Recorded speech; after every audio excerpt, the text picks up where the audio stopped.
এই মুহূর্ত থেকে তোর সঙ্গে আমার কোনো সম্পর্ক নেই। তুই এখনই এই বাড়ি ছেড়ে বেরিয়ে যা। তোর মতো বদরাগী অবাধ্য ছেলেকে পরিবারের সদস্য বলে মানি না। আজ থেকে তুই এই বাড়ির জন্য মৃত। মিস্টার রাজান মির্জা, আপনার রক্ত আমার শরীরে বইছে, তাই আপনার জেদ যদি থাকতে পারে, আমারও আছে। আজ থেকে মির্জা পরিবারের সঙ্গে আমার সম্পর্ক শেষ। আমি আমার পরিচয় নিজেই তৈরি করব। যত কষ্টই হোক, জীবনে কোনোদিন আপনার কাছে সাহায্যের জন্য হাত পাতবো না। তাতে আপনার মির্জার ট্যাগটাও ফেলে দিয়ে গেলাম।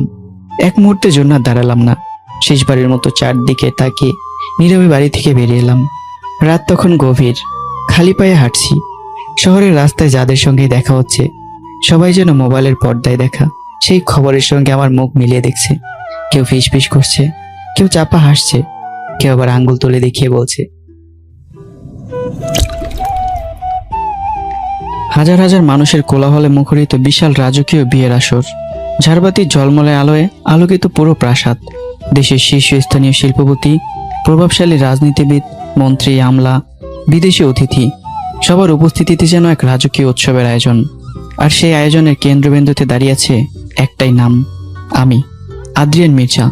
বাংলাদেশের ব্যবসায়িক জগতের এমন এক কিংবদন্তি, যার নাম শুনলে বড় বড় শিল্পপতিরা হিসাব করে কথা বলে। ক্ষমতাবান রাজনীতিবিদরাও আমাকে অবহেলা করার সাহস পায় না। আমি শুধু একজন মানুষ না, যেন একটি ব্র্যান্ড। কিন্তু অদ্ভুত বিষয় হলো, আমার ছবি কখনো সংবাদপত্রের প্রথম পাতায় কিংবা টেলিভিশনের পর্দায় খুব একটা দেখা যায়নি। তবু আমার নামটাই যথেষ্ট ছিল মানুষের মনে ভয়ের ঝড় তোলার জন্য। তবে আমার পরিচয়ের সবচেয়ে ভয়ঙ্কর অংশ ছিল আমার রাগ। ব্যবসায়িক মহলে একটা কথা প্রায় কিংবদন্তির মতোই প্রচলিত। পৃথিবীর সবচেয়ে ভয়ঙ্কর জিনিসের তালিকা যদি কখনো তৈরি হয়, তাহলে আদ্রিয়ান মির্জার রাগ থাকবে প্রথম সারিতে। কারণ সে রাগের সামনে দাঁড়ানোর সাহস খুব কম মানুষেরই ছিল। আর আজ আমারই জীবনের সবচেয়ে বড় আনন্দের দিন। আজ আমার বিয়ে, যে মেয়েটিকে আমি বছরের পর বছর ভালোবেসেছি, আর সেই রাহি আমার স্ত্রী হয়ে নতুন জীবনে পা রাখবে। সবকিছু ঠিকঠাকই চলছিল, কিন্তু ভাগ্য যেন অন্য এক নিষ্ঠুর নাটকের চিত্রনাট্য লিখে রেখেছিল। হঠাৎ করে বিয়ের আসরে ছড়িয়ে পড়ল একটি খবর। প্রথমে ফিসফাস, তারপর গুঞ্জন, আর পরের মুহূর্তেই সেই গুঞ্জন দাবানলের মতো পুরো অনুষ্ঠানে ছড়িয়ে পড়ল। মনে নেই রাহি পালিয়ে গেছে? একটিমাত্র বাক্য যেন মুহূর্তের মধ্যেই আমার সমস্ত সম্মান মাটিতে মিশিয়ে দিল। বিশাল হলরুমে উপস্থিত আরো মানুষ বিস্ময় একে অপরের দিকে তাকিয়ে রইল। তারপর কেউ মুখ চেপে হাসলো, কেউ চোখাচোখি করে বিদ্রুপ করলো, আবার কেউ নিচু স্বরে কটাক্ষ ছুড়ে দিল। সেই হাসির শব্দগুলো যেন ধারালো ছুরির মতো বারবার আঘাত করতে লাগলো আমার হৃদয়ে, আমার সম্মানে। ঠিক তখনই দৌড়ে এলো আমার ছোট বোন মাহি। তার নিঃশ্বাস দ্রুত ওঠানামা করছে। ভাইয়া, এই চিঠিটার একটা পেনড্রাইভ পাওয়া গেছে। আমি কোনো কথা বললাম না, শুধু ধীরে ধীরে চিঠিটা হাতে তুলে নিলাম। আমার আঙ্গুলগুলো এতটাই শক্ত হয়েছিল যে কাগজটা প্রায় ভাঁজ হয়ে যাচ্ছিল। চিঠিটা খুলতেই ভেসে উঠল রাহির কণ্ঠে কয়েকটি লাইন। মিস্টার আদ্রিয়ান মির্জা, তোমাকে চিঠি লেখার কোনো ইচ্ছেই ছিল না, কিন্তু কেন আমি পালিয়ে গেলাম সেটা শুধু তুমি নয়, আজ বিয়ের আসরে উপস্থিত সবাই জানো। তুমি তো নিজেকে খুব সাহসী ভাবো, তাহলে এই পেন ড্রাইভটা বিয়ের হলের বড় স্ক্রিনে চালিয়ে দেখো, সব উত্তর পেয়ে যাবে। চারপাশ নিস্তব্ধ, একটা নিঃশ্বাস পড়ার শব্দ যেন শোনা যাচ্ছে। আমি ধীরে ধীরে পেনড্রাইভটা স্ক্রিনে লাগানোর নির্দেশ দিলাম। মুহূর্তের মধ্যে বিশাল এলইডি স্ক্রিনে ভেসে উঠল রাহির মুখ, তার ঠোঁটে বিদ্রুপের হাসি, চোখে অবজ্ঞা। তারপর সে হেসে উঠল। মিস্টার আদ্রিয়ান মির্জা, এতক্ষণে নিশ্চয়ই রাগে ফেটে পড়েছো। আমাকে সামনে পেলে হয়তো মেরে ফেলতে, তাই না? স্ক্রিনের সামনে দাঁড়িয়ে আমার দু মুঠো শক্ত হয়ে গেল, হাতের শিরাগুলো ফুলে উঠেছে, চোয়াল শক্ত, রাগে আমার পুরো শরীর কাঁপছে। রাহি আবার বলল, ভাবছো এত বছরের ভালোবাসা হঠাৎ শেষ হয়ে গেল কেন? সে এক মুহূর্ত থেমে তাচ্ছিলের হাসি দিল। তোমার মতো বদরাগী মানুষের সঙ্গে প্রেম করা যায়, কিন্তু সংসার করা যায় না। প্রতিদিন আতঙ্কে বেঁচে থাকার চেয়ে মৃত্যু অনেক ভালো।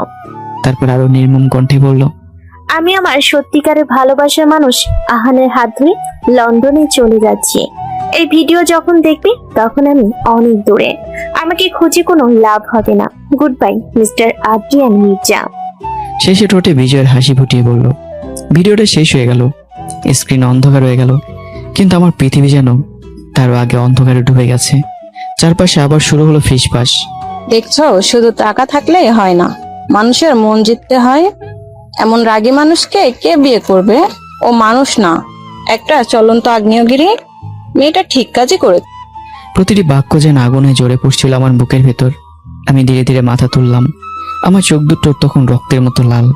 চোখে আর কোনো কষ্ট নেই, কোনো কান্না নেই, শুধু এক অদ্ভুত ভয়ঙ্কর নীরবতা। সেই নীরবতায় জানিয়ে দিচ্ছিল আজ শুধু একটি বিয়ে ভাঙিনি, আজ জন্ম নিয়েছে এমন এক ঝড় যার আগুনে অনেক মানুষের জীবন চিরতরে বদলে যেতে পারে। আমার কানে একের পর এক বিদ্রুপের তীর এসে বিচ্ছিল।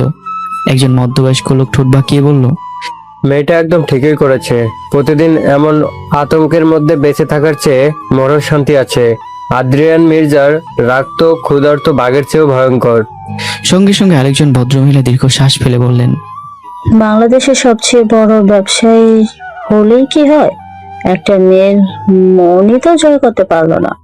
হয়তো মেয়েটা তার রাগের কাছে হার মেনে পালিয়ে গেছে। আরেকজন নিচু স্বরে হেসে উঠল, টাকা দিয়ে সাম্রাজ্য কেনা যায়, কিন্তু একটা মানুষের ভালোবাসা কেনা যায় না। কথাগুলো বাতাসে ভেসে আসছিল। প্রতিটি শব্দ যেন উত্তপ্ত সীসার মতো গলে গলে ঢুকে যাচ্ছিল আমার বুকে। যে মানুষটার সামনে দাঁড়িয়ে কথা বলার সময় দেশের নামকরা ব্যবসায়ীদেরও কণ্ঠ শুকিয়ে যেত, যার দিকে চোখ তুলে তাকানোর সাহস পর্যন্ত অনেকের ছিল না, আজ ঠিক আমার সামনে দাঁড়িয়ে সবাই আমাকে নিয়ে হাসাহাসি করছে, বিদ্রুপ করছে, কটাক্ষ করছে। আমার জীবনের সবচেয়ে বড় অপমানের সাক্ষী হয়ে দাঁড়িয়েছে হাজার হাজার মানুষ। হঠাৎই চুপ, এমন একটি বিকট গর্জনে কেঁপে উঠল পুরো বিয়ের আসর। সেটা কোনো মানুষের চিৎকার ছিল না, মনে হচ্ছিল বহুদিনের ক্ষুধার্ত কোনো রয়্যাল বেঙ্গল টাইগার তার শিকার হারিয়ে হিংস্র গর্জন ছেড়ে দিয়েছে। ঝাড়বাতিগুলো পর্যন্ত কেঁপে উঠল। অনেক অতিথির হাত থেকে পানির গ্লাস পরে ভেঙে গেল, কারো মুখ শুকিয়ে কাঠ, কারো বুক কেঁপে উঠল আতঙ্কে। অনেকে অজান্তে 2-3 কদম পিছিয়ে গেল। সবার মনে একটাই প্রশ্ন, আজকে আদ্রিয়ান মির্জা রক্ত ঝরাবে? কিন্তু আমার মাথায় তখন আর কোনো চিন্তা কাজ করছিল না। রাহি, যে মেয়েটা একসময় আমাকে এক নজর দেখার জন্য ঘন্টার পর ঘন্টা অপেক্ষা করত, যে মেয়েটা আমার অসংখ্য রাগ, অপমান, এমনকি চট থাপ্পড় মুখ বুজে সহ্য করেছে, যে কখন আমার হাত ছেড়ে যায়নি, সেই রাহি আজ সবার সামনে আমাকে এভাবে অপমান করলো। কেন? এটাই কি তার প্রতিশোধ, নাকি এতদিন ধরে জমে থাকা সমস্ত অভিমানের বিস্ফোরণ? হঠাৎ আমি রক্তলাল চোখে চারদিকে তাকিয়ে বলতে শুরু করলাম, এই বিয়ে হবে, আজই হবে, আর এই মুহূর্তেই হবে। আমার কথায় চারপাশ আবার নিস্তব্ধ হয়ে গেল। এবার সামনে গেলেন আমার বাবা আজান মির্জা। চোখে মুখে তার রাগ, অপমান আর অসহায়তার ছাপ। তিনি আমার সামনে দাঁড়িয়ে বললেন, তোর মাথা ঠিক আছে আদ্রিয়ান? এমনিতেই মেয়েটা আমাদের সম্মান মাটির সঙ্গে মিশিয়ে দিয়েছে। তুই কেমন মেয়েকে ভালোবেসেছিলি? যেসব মানুষ এতদিন তোর চোখের দিকে তাকিয়ে কথা বলার সাহস পেত না, আজ তারাই তোর সামনে দাঁড়িয়ে হাসছে। এর চেয়ে বড় অপমান আর কি হতে পারে? আমি কোনো জবাব দিলাম না। কয়েক সেকেন্ড নীরব থেকে বললাম, বাবা, চাচার মেয়ে অথয় আমাকে ভালোবাসে। কয়েকবার নিজের মুখে বলেছে, অথয় আমাকে কয়েকবার প্রপোজও করেছে। যদি রাহি আমাকে ছেড়ে যেতে পারে, তাহলে আজ আমি অথয়কেই বিয়ে করব। এই বিয়ে ভাঙবে না। কথাটা শুনেই বাবা বিস্ময়ে আমার দিকে তাকিয়ে রইলেন। তারপর ধীরে ধীরে মাথা ঘুরিয়ে তাকালেন নিজের ছোট ভাই রায়হান মির্জার মেয়ের দিকে, অথয়ের দিকে।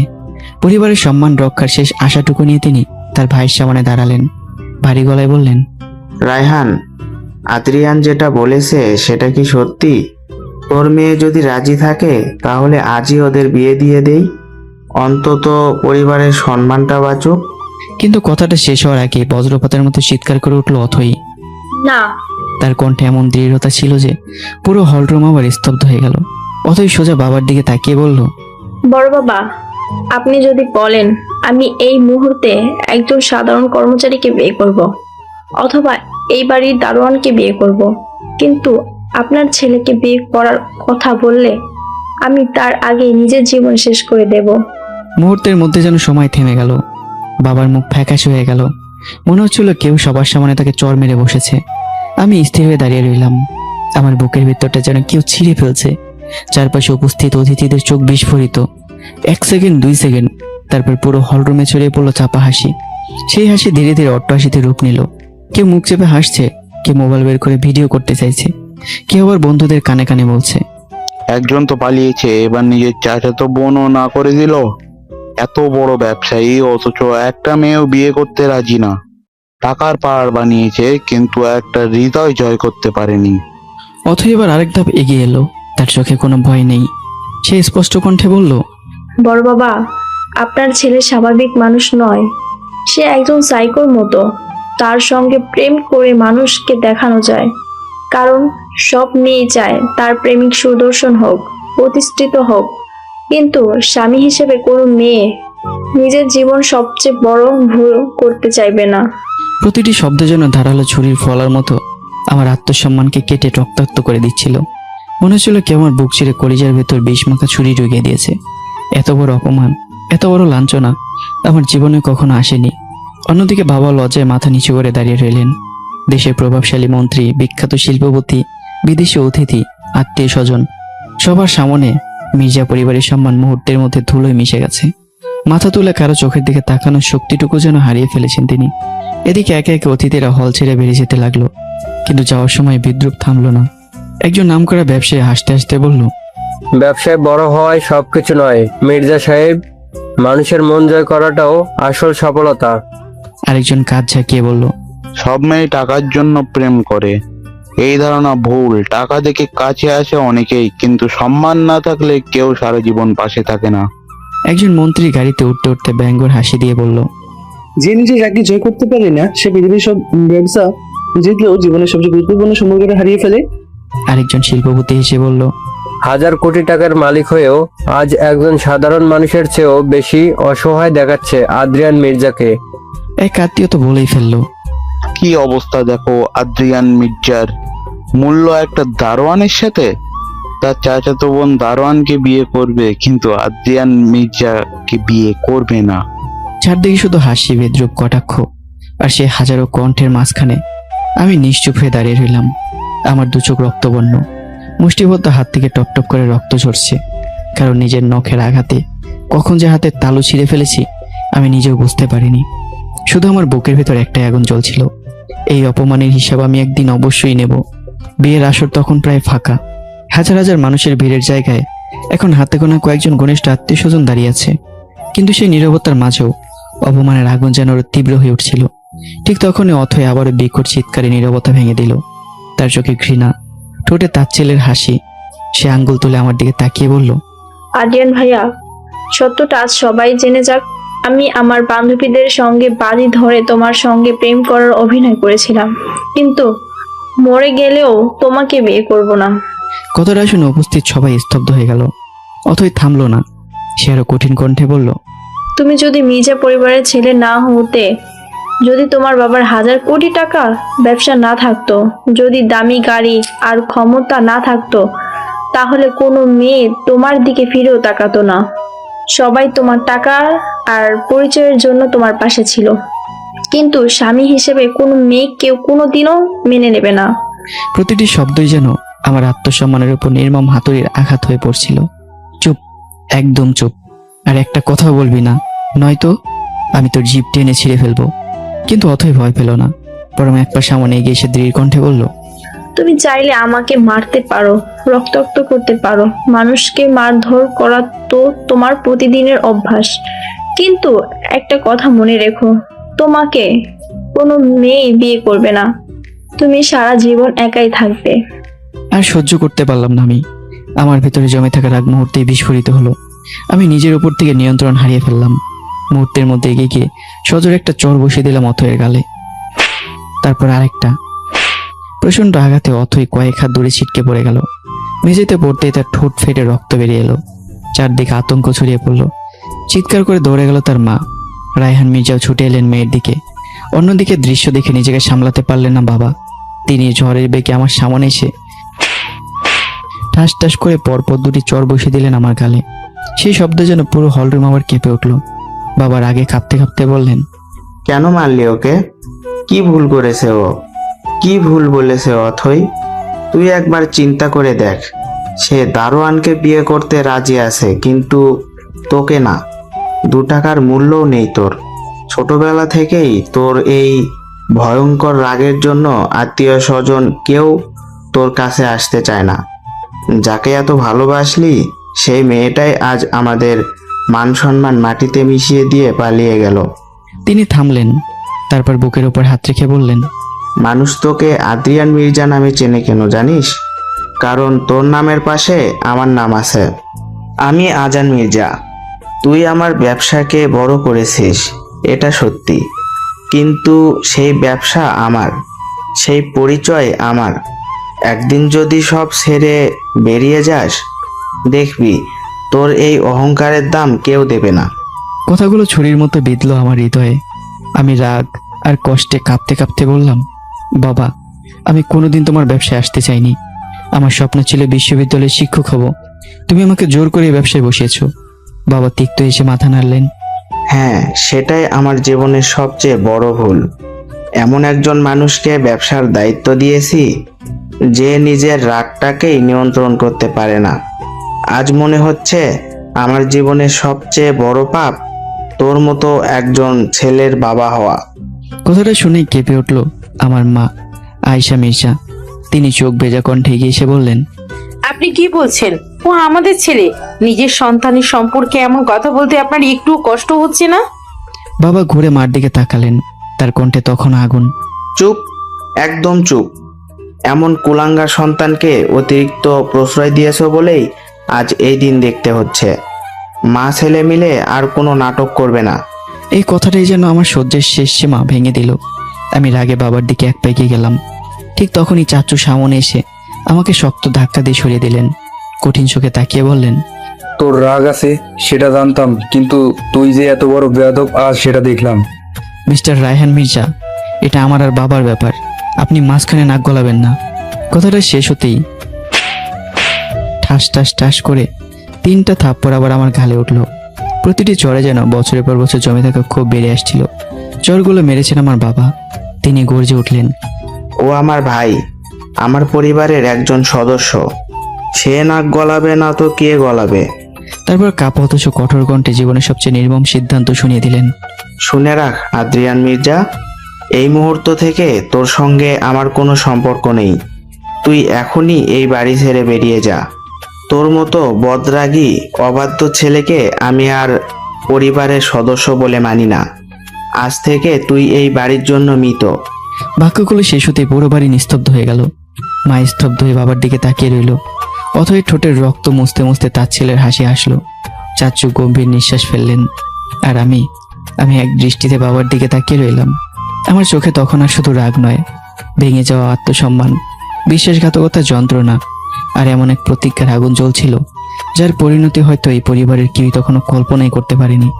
মা আর সহ্য করতে পারলেন না। আমার দিকে এক পা এগিয়ে কিছু বলতে যাচ্ছিলেন, কিন্তু তার আগেই বাবা হাত তুলে মাকে থামিয়ে দিলেন। গভীর কঠোর কণ্ঠে বললেন, আয়শা, একটাও কথা বলবে না। আজ ওকে বুঝতে দাও বাবা ছাড়া সে কতটা অসহায়। আমার নাম, আমার টাকা, আমার বাড়ি, আমার গাড়ি, এসব ছাড়া বাইরের পৃথিবীতে ওর 2 টাকার মূল্যও নেই। আজ ও নিজের চোখেই সেটা দেখুক। শেষ পর্যন্ত ওকেই আমার কাছে ফিরে আসতে হবে। কথাগুলো যেন আগুন হয়ে ঝরে পড়ল আমার বুকে। আমার বুক ওঠানামা করছে। চোখের রক্তিম আভা আরো গাঢ় হয়ে উঠেছে। রাগ, অপমান আর কষ্টে আমার পুরো শরীর কাঁপছে। অনেকক্ষণ নিজের আবেগকে আটকে রাখার চেষ্টা করলাম। তারপর বললাম, মিস্টার রাজান মির্জা, আপনার রক্ত আমার শরীরে বইছে, তাই আপনার জেদ যদি থাকতে পারে, আমারও আছে। আজ থেকে মির্জা পরিবারের সঙ্গে আমার সম্পর্ক শেষ। আমি আমার পরিচয় নিজেই তৈরি করব। যত কষ্টই হোক, জীবনে কোনোদিন আপনার কাছে সাহায্যের জন্য হাত পাতবো না। তাতে আপনার মির্জার ট্যাগটাও ফেলে দিয়ে গেলাম। এক মুহূর্তের জন্য আর দাঁড়ালাম না। ধীরে ধীরে নিজের গায়ে রাজকীয় শিরোনাইটা খুলে মেঝেতে ছুঁড়ে ফেলে দিলাম। মনে হচ্ছিল শুধু পোশাক নয়, আমি আমার অতীত, অহংকার, পারিবারিক পরিচয় মাটিতে ফেলে রেখে যাচ্ছি। দ্রুত নিজের ঘরে ঢুকে একটা ছোট্ট ব্যাগে শুধু শিক্ষা জীবনের সার্টিফিকেট আর প্রয়োজনীয় কয়েকটি কাগজপত্র নিলাম। আর কিছু নয়, না কোনো দামি ঘড়ি, না কোনো অলংকার, না পরিবারের একটা টাকাও। শেষবারের মতো চারদিকে তাকিয়ে নীরবে বাড়ি থেকে বেরিয়ে এলাম। রাত তখন গভীর। খালি পায়ে হাঁটছি। শহরের রাস্তায় যাদের সঙ্গে দেখা হচ্ছে, সবাই যেন মোবাইলের পর্দায় দেখা সেই খবরের সঙ্গে আমার মুখ মিলিয়ে দেখছে। কেউ ফিস ফিস করছে, কেউ চাপা হাসছে, কেউ আবার আঙ্গুল তুলে দেখিয়ে বলছে, এই তো টিভিতে দেখানো সেই আদ্রিয়ান মির্জা, যার প্রেমিকা বিয়ের দিন পালিয়ে গেছে। নিজের চাচাতো বোনও যাকে বিয়ে করতে রাজি হয়নি। প্রতিটি কথা আমার আত্মসম্মানকে আরো রক্তাক্ত করে তুলছিল। রাত পেরোতেই পুরো দেশ জেনে গেল মির্জা পরিবারের সে অপমানের ঘটনা। সব টেলিভিশন চ্যানেলে একটাই খবর, ব্রেকিং নিউজ, দেশের প্রভাবশালী শিল্পপতি আদ্রিয়ান মির্জার বিয়ে ভেঙে গেল।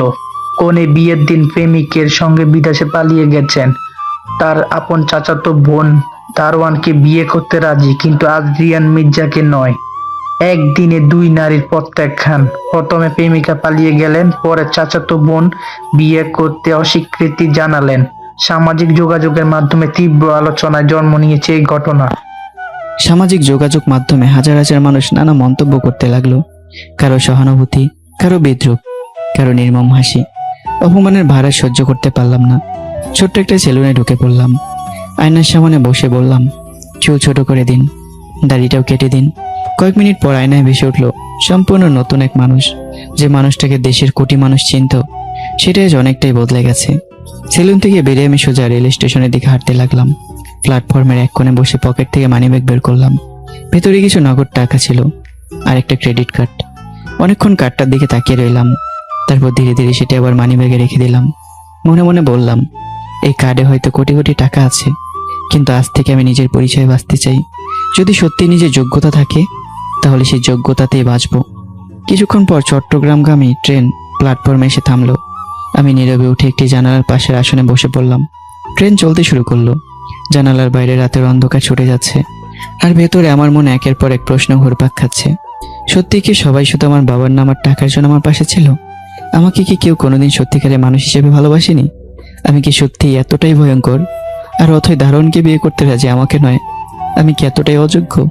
একসময় চোখ বন্ধ করলাম, তারপর নিজের মনকে কথা দিলাম, আমি প্রমাণ করব, মানুষ শুধু পরিচয় দিয়ে বড় হয় না, নিজের চরিত্র, নিজের যোগ্যতা আর নিজের আচরণ দিয়ে বড় হওয়া যায়। আর যদি পৃথিবীতে সত্যিকারের ভালোবাসা থেকে থাকে, তাহলে একদিন আমি সেটাও খুঁজে পাবো। অন্যদিকে চট্টগ্রামের অন্যতম অভিজাত ইন্টারন্যাশনাল ইউনিভার্সিটি, ধনী ও প্রভাবশালী পরিবারের সন্তানদের কাছে এটি যেন ক্ষমতার আরেকটি মঞ্চ। বাবার অর্থ, রাজনৈতিক প্রভাবের জোরে অনেক শিক্ষার্থী নিজেদের আইনের ঊর্ধ্বে ভাবত। মধ্যবিত্ত পরিবারের কোনো ছেলে বা মেয়ে সেখানে পড়তে এলে তাদের জীবন প্রায় দুর্বিষহ করে তোলা হতো। এই বিশ্ববিদ্যালয়ের সবচেয়ে আলোচিত নামগুলোর মধ্যে একটি নাম খায়রুন্নেসা কথা। অসাধারণ সৌন্দর্য, তীক্ষ্ণ ব্যক্তিত্ব আর বেপরোয়া স্বভাবের জন্য পুরো ক্যাম্পাসে সে ছিল পরিচিত। তবে খুব কম মানুষই জানত তার পরিবার চট্টগ্রামের অন্যতম প্রভাবশালী পরিবার। তার সবচেয়ে ঘনিষ্ঠ বন্ধু ছিল রাসেল, একজন ক্ষমতাধর সংসদ সদস্য ছেলে। তার প্রভাব এতটাই ছিল যে কোনো শিক্ষক যদি তাদের অন্যায়ের প্রতিবাদ করতেন, বেশিরভাগ ক্ষেত্রে সেই শিক্ষক বেশি দিন বিশ্ববিদ্যালয়ে টিকে থাকতে পারতেন না। কেউ বাধ্য হয়ে পদত্যাগ করতেন, কেউ আবার ভয়ে নিজের চাকরি ছেড়ে চলে যেতেন। প্রভাসিটি সকল শিক্ষক অতিষ্ঠ কথা ও রাসেল ও তার সকল বন্ধুদের কারণে। ঠিক সেই সময় দীর্ঘ রাতের যাত্রা শেষে চট্টগ্রাম রেল স্টেশনে এসে থামলো ট্রেন। ধীরে ধীরে প্ল্যাটফর্মে পা রাখলাম। চারদিকে অপরিচিত শহর, অপরিচিত মানুষ। আমি গভীর নিঃশ্বাস ফেললাম। নিজের মনে বললাম, এই শহরে আমাকে কেউ চেনে না, এখান থেকেই শুরু হবে আমার নতুন জীবন। কিন্তু কোথায় থাকবো, কোন বিশ্ববিদ্যালয়ে শিক্ষকতা করব, আর এই নতুন পথ আমাকে কোথায় নিয়ে যাবে? অজান্তে আমি এগিয়ে চললাম এমন এক ভাগ্যের দিকে যেখানে আমার জীবনের সবচেয়ে বড় পরিবর্তন অপেক্ষা করছিল। চট্টগ্রাম, জীবনে এই প্রথম শহরটাতে পা রাখলাম আমি। এই শহরে আমাকে কেউ চেনে না, কেউ জানে না। কয়েক ঘন্টা আগে আমি ছিলাম দেশের অন্যতম প্রভাবশালী ব্যবসায়ী পরিবারের উত্তরাধিকারী। এখন আমি শুধু একজন সাধারণ মানুষ।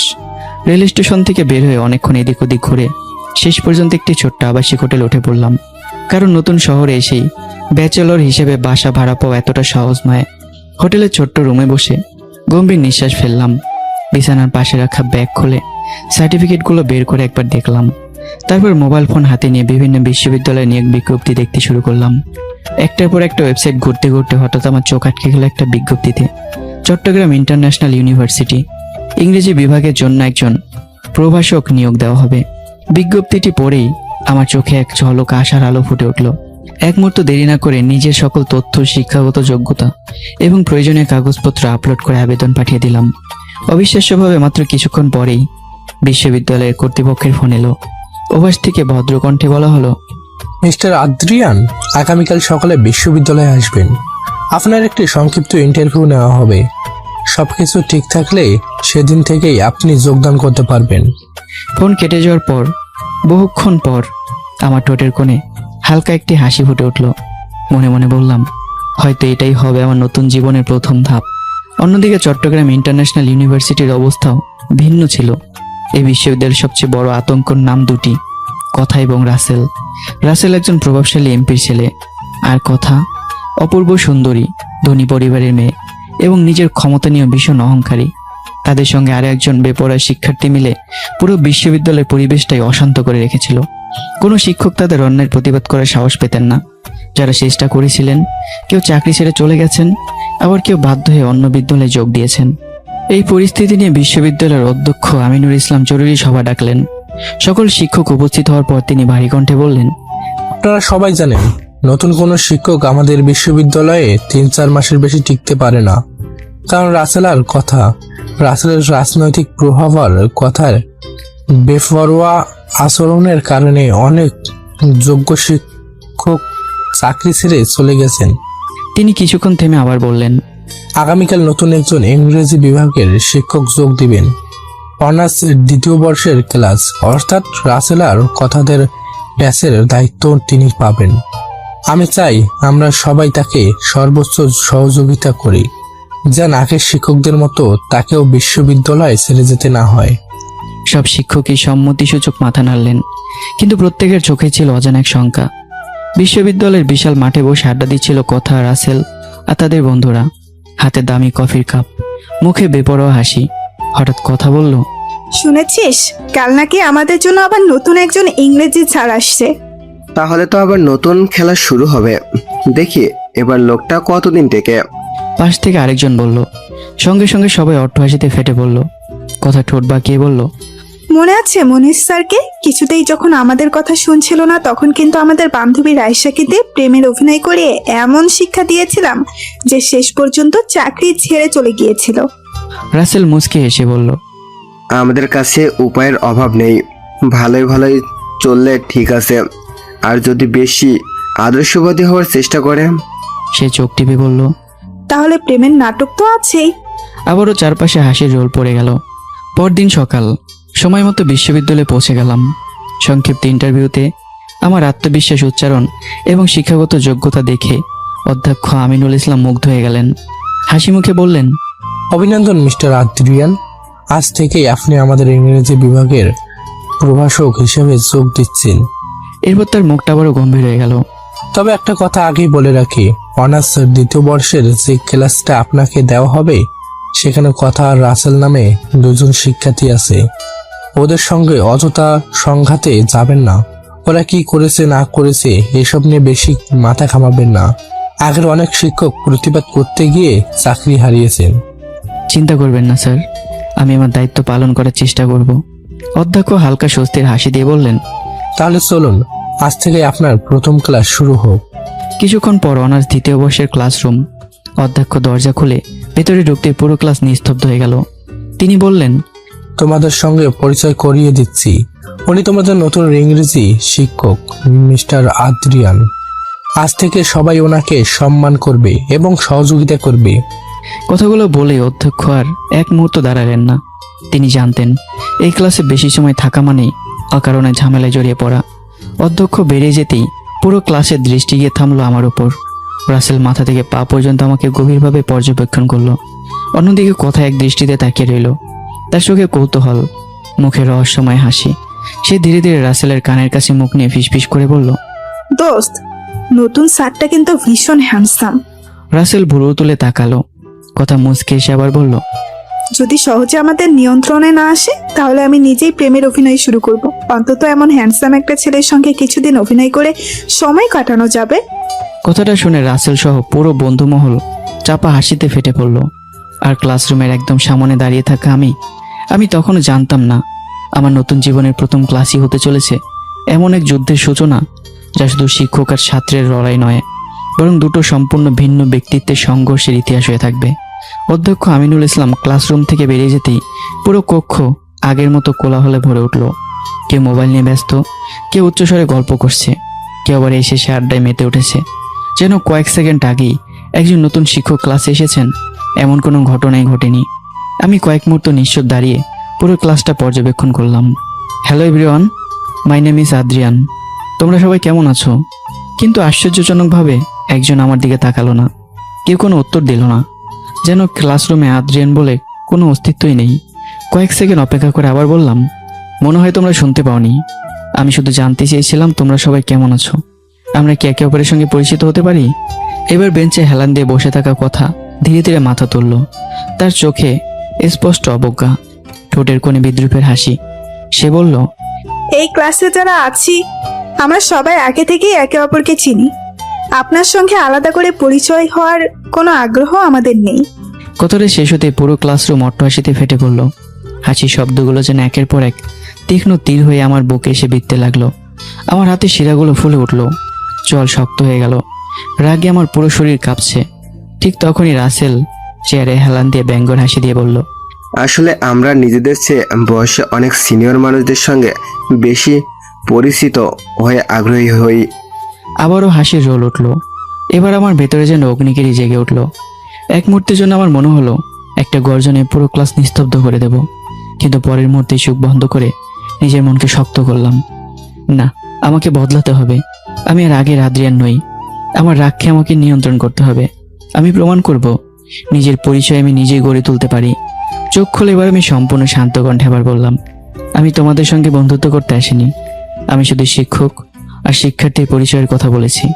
আমি পুরো ক্লাসের দিকে একবার তাকিয়ে আবার বললাম, আরেকটা কথা, বেপরোয়া অসভ্য আচরণ আমি একদমই পছন্দ করি না।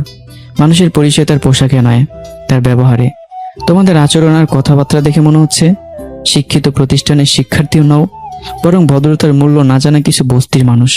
কথাগুলো আমি খুব শান্ত স্বরে বলছিলাম, কিন্তু প্রতিটি শব্দ ছিল ধারালো তলোয়ারের মতো। মুহূর্তের মধ্যে পুরো ক্লাসরুমে হাসি থেমে গেল। রাসেল কথা এবং তাদের বন্ধুদের মুখের হাসি মিলে গেল। সবার চোখ বিস্ময়ে বড় হয়ে উঠেছে, কারণ এর আগে তারা 6 জন শিক্ষককে বিশ্ববিদ্যালয়ে ছাড়তে বাধ্য করেছে। কিন্তু তাদের চোখে চোখ রেখে এতটা সাহসের সঙ্গে এমন কথা বলার দুঃসাহস কোনো শিক্ষক কখনো দেখায়নি। হঠাৎ কথা দাঁড়িয়ে গেল। রাগে তার মুখ লাল হয়ে গেছে। সে আঙ্গুল তুলে বলল, আপনি একজন 2 টাকার শিক্ষক হয়ে আমাদের অপমান করার সাহস কোথায় পেলেন? রাসেল ওর টেবিলে জোরে ঘুষি মেরে উঠে দাঁড়ালো, তার কণ্ঠে হুমকির সুর। আপনি জানেন আমি কে? একটা ফোন করলেই আপনার চাকরি তো দূরের কথা, আপনাকে এই শহর থেকে উধাও করে দেওয়ার ক্ষমতা আমার আছে। এরপর একে একে বাকিরাও চিৎকার শুরু করলো, আপনাকে দেখে নেব। এই বিশ্ববিদ্যালয়ে বেশি দিন টিকতে পারবেন না। আগামীকালই বুঝে যাবেন আমার সঙ্গে লাগার ফল কি। চারদিকে শুধু হুমকি আর উত্তেজনা, আর আমি একদম চুপচাপ দাঁড়িয়ে সব শুনছিলাম। মনের ভেতর শুধু একটা কথাই ঘুরছিল, তোরা সবাই নিজেকে সিংহ ভাবছিস, অথচ আমার অতীতের সামনে তোরা প্রত্যেককে বিড়ালের বাচ্চা। আমি যদি এক মুহূর্তের জন্য আগের আদ্রিয়ান হয়ে যাই, তোদের কারো চোখ তুলে দাঁড়ানোর সাহস থাকবে না। কিন্তু সেই কথাগুলো আমি মুখে প্রকাশ করলাম না। কিছুক্ষণ পর রাসেল দরজার দিকে এগিয়ে গেল। তার সঙ্গে পুরো ক্লাস বেরিয়ে যেতে লাগলো। দেওয়ার সময় প্রত্যেকে আঙ্গুল তুলে আমাকে নানা ধরনের হুমকি দিয়ে গেল। মুহূর্তের মধ্যে পুরো ক্লাসরুম ফাঁকা হয়ে গেল। এই ঘটনায় হতবাক হয়ে গেলেন অধ্যক্ষ আমিনুল ইসলাম। তিনি সঙ্গে সঙ্গে অফিস সহকারী দিয়ে আমাকে নিজের কক্ষে ডেকে পাঠালেন। কিছুক্ষণ পর আমি ভেতরে ঢুকতেই অধ্যক্ষ উদ্বিগ্ন কণ্ঠে বললেন, মিস্টার আদ্রিয়ান, কি হয়েছে? পুরো ক্লাস একসঙ্গে বেরিয়ে গেল কেন? আমি চেয়ারে বসে হালকা হাসলাম, তারপর শান্তভাবে বললাম, স্যার, আমি শুধু কিছু সত্য কথা বলেছিলাম। মনে হয় কথাগুলো ওদের গায়ে কাটার মতো বিঁধেছে। অধ্যক্ষ দীর্ঘ শ্বাস ফেললেন। আপনি ওদের চেনেন না? ওদের বয়সের রক্ত যেমন গরম, তেমনি পরিবারের ক্ষমতা ও অহংকারও মাথায় চেপে বসে আছে। এই মুহূর্তে ওদের সঙ্গে সংঘাতে গিয়ে কোনো লাভ নেই। আপনি ওদের সাথে ঝামেলায় জড়িয়ে নিজেরই ক্ষতি করবেন। ওদেরকে বদলানো আপনার পক্ষে সম্ভব হবে না কখনো। চাকরি ছেড়ে পালাতে হবে। তিনি একটু থেমে আবার বললেন, আর মাত্র 2 বছর পর ওরা বিশ্ববিদ্যালয় ছেড়ে চলে যাবে। ততদিন কোনোভাবে ক্লাসটা চালিয়ে নিন। বিশ্বাস করুন, ওদের বদলানো আপনার পক্ষে সম্ভব নয়। আমি কোনো উত্তর দিলাম না। আমার ঠোঁটের কোণে রহস্যময় হাসি ফুটে উঠল। তারপর ধীরে ধীরে অধ্যক্ষর কক্ষ ছেড়ে বেরিয়ে এলাম। করিডোর দিয়ে হাঁটতে হাঁটতেই মনে মনে বললাম, স্যার, আপনি জানেন না আমি আসলে কে। আমি যদি 5 মিনিটের জন্য আমার পুরনো রূপে ফিরে যাই, তাহলে আজ যারা আমাকে হুমকি দিল তারা আমার সামনেও দাঁড়াতে ভয় পাবে। কিন্তু না, আমি সেই আদ্রিয়ান মির্জা হয়ে ফিরব না। এবার আমি রাগ দিয়ে নয়, চরিত্র, ধৈর্য আর ন্যায় দিয়ে জিতব। আর এই বিশ্ববিদ্যালয়ের সবচেয়ে বেপরোয়া মানুষগুলোকেই একদিন নিয়মের মূল্য শেখাবো। সেদিন আর কোনো ক্লাস নিলাম না আমি। প্রথম দিনের অভিজ্ঞতাই আমাকে বুঝিয়ে দিয়েছিল, এই বিশ্ববিদ্যালয়ে পড়তে হলে শুধু বইয়ের জ্ঞান যথেষ্ট নয়, প্রয়োজন অসীম ধৈর্য আর মানসিক শক্তির। অন্যদিকে বিশ্ববিদ্যালয়ের ক্যান্টিনে গোল হয়ে বসেছে রাসেল, কথা, রাইসা, নীলা এবং তাদের পুরো বন্ধুমহল। সবার মুখে রহস্যের হাসি। রাসেল টেবিলের উপর আঙুল ঠুকতে ঠুকতে বলল, শোন, প্রথম দিনেই লোকটা আমাদের সামনে একটুও ভয় পায়নি, তাই এবার অন্য খেলা খেলতে হবে। কথা কৌতূহলী হয়ে জিজ্ঞাসা করলো। কি খেলা? রাসেল ঠোঁট বাঁকিয়ে বলল, এখন থেকে আমরা সবাই ক্লাসে যাব, কিন্তু ওর ক্লাস কেউ ওর দিকে তাকাবো না। যে যার মতো মোবাইল নিয়ে ব্যস্ত থাকবে, গল্প করবে, হাসাহাসি করবে। ও যেন বুঝতে পারে আমাদের কাছে ওর কোনো অস্তিত্বই নেই। রাইসের সঙ্গে সঙ্গে হাততালি দিয়ে বলল, দারুণ আইডিয়া। রাগে আর অপমানে নিজেই চাকরি ছেড়ে পালাবে। মুহূর্তে পুরো টেবিল হাসিতে ফেটে পড়ল। তাদের অজান্তে সেই হাসির আড়ালে নতুন এক মানসিক যুদ্ধের সূচনা হয়ে গেল। অন্যদিকে ফাঁকা ক্লাসরুমে একা বসেছিলাম আমি। জানালার বাইরে তাকিয়ে যেন নিজের জীবনটার কথাই ভাবছিলাম। ঠিক তখনই দরজায় হালকা নক করে ভেতরে ঢুকলেন একজন তরুণী শিক্ষিকা। তার নাম অনন্যা, মুখে ভদ্র হাসি। তিনি বললেন, আসতে পারি আদ্রিয়ান স্যার? আমি উঠে দাঁড়িয়ে বিনীত কণ্ঠেই বললাম, অবশ্যই, আসুন। অনন্যা মুচকি এসে বললেন, আমি অনন্যা, এই বিশ্ববিদ্যালয়ের ইংরেজি বিভাগেরই একজন প্রভাষক, অর্থাৎ আপনার সহকর্মী। আমি সৌজন্য বজায় রেখে বললাম, আপনার সঙ্গে পরিচিত হয়ে ভালো লাগলো। আশা করি একসঙ্গে ভালোভাবে কাজ করতে পারবো। অনন্যার মুখের হাসিটা ধীরে ধীরে মিলিয়ে গেল। তিনি গম্ভীর কণ্ঠে বললেন, জানেন আপনাকে ওই ক্লাসটা কেন দেওয়া হয়েছে? আমি বুড়ো কুচকে তার দিকে তাকালাম। অনন্যা দীর্ঘ শ্বাস ফেলে বললেন, এই ক্লাসে এখন পর্যন্ত যত শিক্ষক এসেছেন কেউ 3-4 মাসের বেশি টিকতে পারেননি।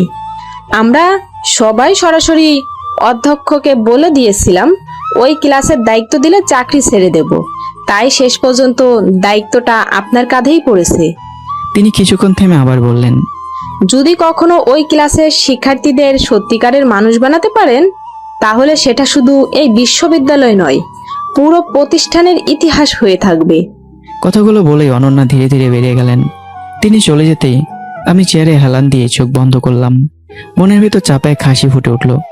আমার চেয়ে বেশি বদরেগে আর বেপরোয়া মানুষ হয়তো এই দেশের মাটিতে খুব কমই আছে। এরা এখনো জানে না আমি কে। তবে না, এবার আমি আগের পথ বেছে নেব না। যতক্ষণ সম্ভব ধৈর্য ধরব, আর যদি কখনো প্রয়োজন হয় তখন নিয়মের মধ্যে ওদের শিখিয়ে দেব। এদিকে ক্যান্টিন আবার আলোচনা শুরু হয়েছে। রাসেল বিরক্ত গলায় বলল, আজ দেখলি তো, লোকটা একটু উত্তেজিত হলো না, উল্টো ঠান্ডা মাথায় আমাদের অপমান করে দিল। রীতিমতো আমাদের আত্মসম্মানে দাঁড়ালো, ছুরি চালিয়ে দিয়েছে। রাইসের ঠোঁট বাঁকিয়ে কথার দিকে তাকালো। কথা এবার তোর নামতে হবে। কথা ভুরু তুলল। মানে? রাইসা হেসে বলল, তুই যদি একটু নিজের স্টাইল বদলাস, একটু মেয়েলি সাজে থাকিস, আমি বাজি ধরে বলতে পারি এই শহরে তোর মতো সুন্দরী মেয়ে খুঁজে পাওয়া কঠিন। এমনিতেই বিশ্ববিদ্যালয়ের অর্ধেক ছেলে তোকে দেখে পাগল, এই নতুন স্যারও ব্যতিক্রম হবে না। নীলাও হেসে বলল, আগে শিক্ষকদের মতো একবারও প্রেমের অভিনয় সবচেয়ে বড় অস্ত্র। কথা কিছুক্ষণ চুপ করে রইল। তারপর আত্মবিশ্বাসে হাসি দিয়ে বলল, ঠিক আছে, তোরা যখন এত বলছিস তাহলে একটু অভিনয় করেই দেখি দেখি নতুন স্যার কতটা শক্ত। তাদের কেউই বুঝতে পারলো না যে মানুষটাকে তারা সহজ শিকার ভাবছে সে এমন এক অতীত নিয়ে বেঁচে আছে যেখানে বিশ্বাসঘাতকতার মিথ্যা ভালোবাসার মূল্য সে নিজের জীবন দিয়েই শিখেছে। এভাবে কেটে গেল 15টি দিন। প্রতিদিন একই দৃশ্য। আমি ক্লাসে ঢুকি, ক্লাসে উপস্থিত থাকে রাসেল, কথা, রাইসা, নীলা এবং তাদের পুরো দল। কিন্তু কেউ আমাকে শিক্ষক হিসেবে গুরুত্ব দেয় না। কেউ মোবাইলে ব্যস্ত, কেউ ইয়ারফোন কানে দিয়ে গান শোনে, কেউ গল্প করে, কেউ আবার ইচ্ছে করে উচ্চস্বরে হাসে। 15 দিনের মধ্যে একবারও তারা আমার ক্লাসকে স্বাভাবিক হতে দেয়নি। বাইরে থেকে শান্ত থাকলেও ভেতরে ভেতরে আমি বুঝতে পারছিলাম এটা সাধারণ দুষ্টুমি নয়, এটা পরিকল্পিত মানসিক নির্যাতন। অন্যদিকে মির্জা ম্যানশনে তখনও অপমানের ক্ষত শুকায়নি। এক বিকেল অথই ফোন করলো রাহিকে। ফোন ধরতে রাহির কণ্ঠ ভেসে এলো, কিরে অথই, শুনেছি তুইও নাকি সবার সামনে আদ্রিয়ানকে বিয়ে করতে অস্বীকার করেছিস। অথই কয়েক মুহূর্ত চুপ থেকে বলল, আমি ভেবেছিলাম তুমি শেষ পর্যন্ত আদ্রিয়ান ভাইকে বিয়ে করবে, কিন্তু তুই যেভাবে শেষ মুহূর্তে সবাইকে সামনে রেখে চলে গেল, এত বড় অপমান করবে সেটা কখনো ভাবিনি। রাহি ঠান্ডা গলায় বলল, ওটা আমার সিদ্ধান্ত ছিল, আমি আমার মতো করেই প্রতিশোধ নিয়েছি। সারা দেশের সামনে আদ্রিয়ান মির্জার মাথা নত হয়েছে। যে মানুষটা আমাকে বছরের পর বছর কষ্ট দিয়েছে, আজ সে নিজেই সেই কষ্টের স্বাদ পেয়েছে। এখন আমার মন শান্ত। অথই ধীরে ধীরে বলল, বিশ্বাস কর রাহি আপু, আমি সত্যি এক সময় আদ্রিয়ান ভাইকে ভালোবাসতাম।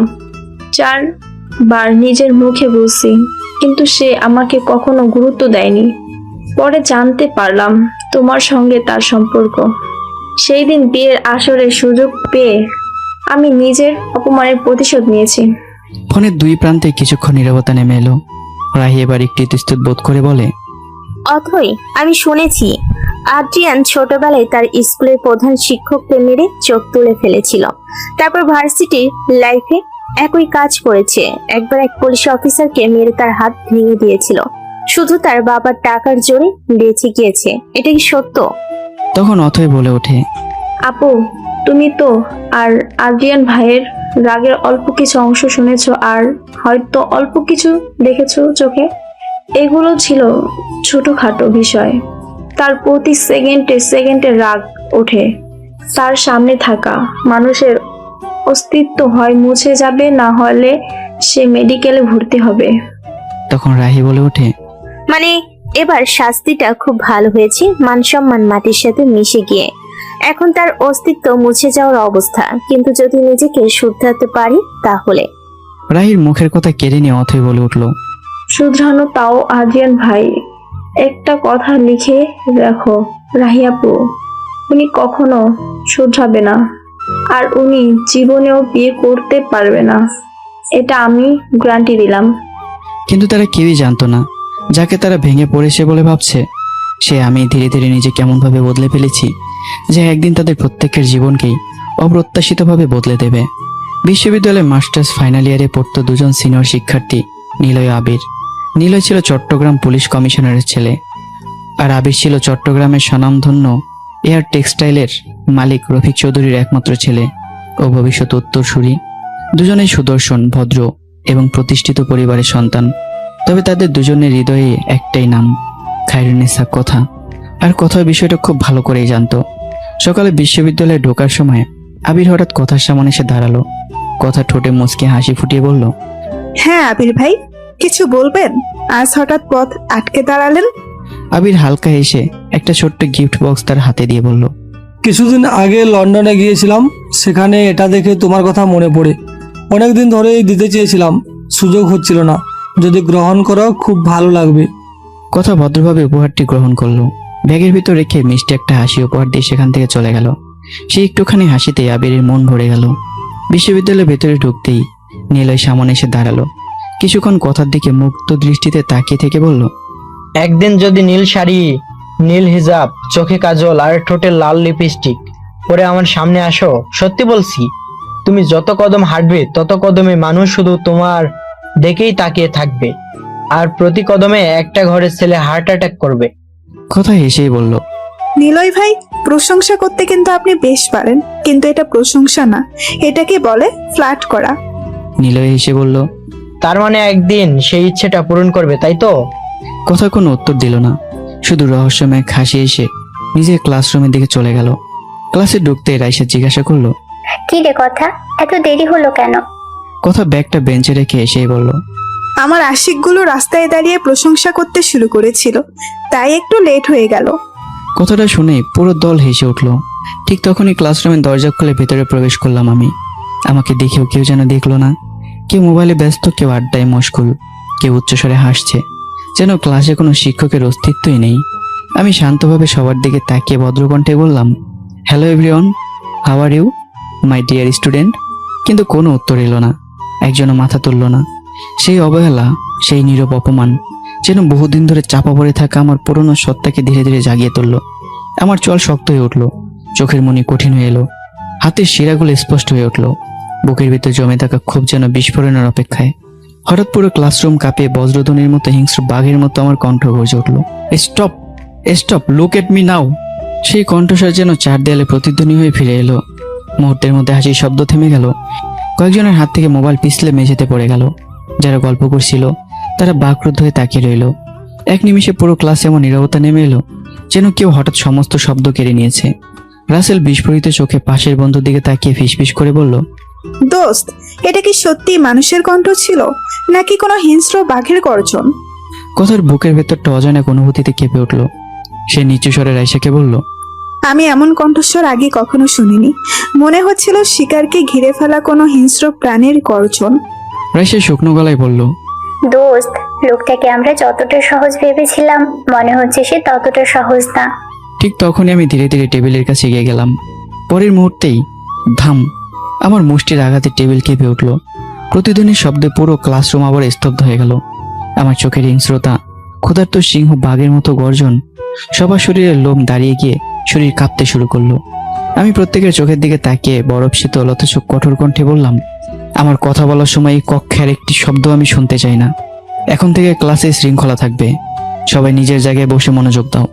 রাসেল, রাইসা, নীলা কথা কেবল একটা শব্দ উচ্চারণ করার সাহস পেল না।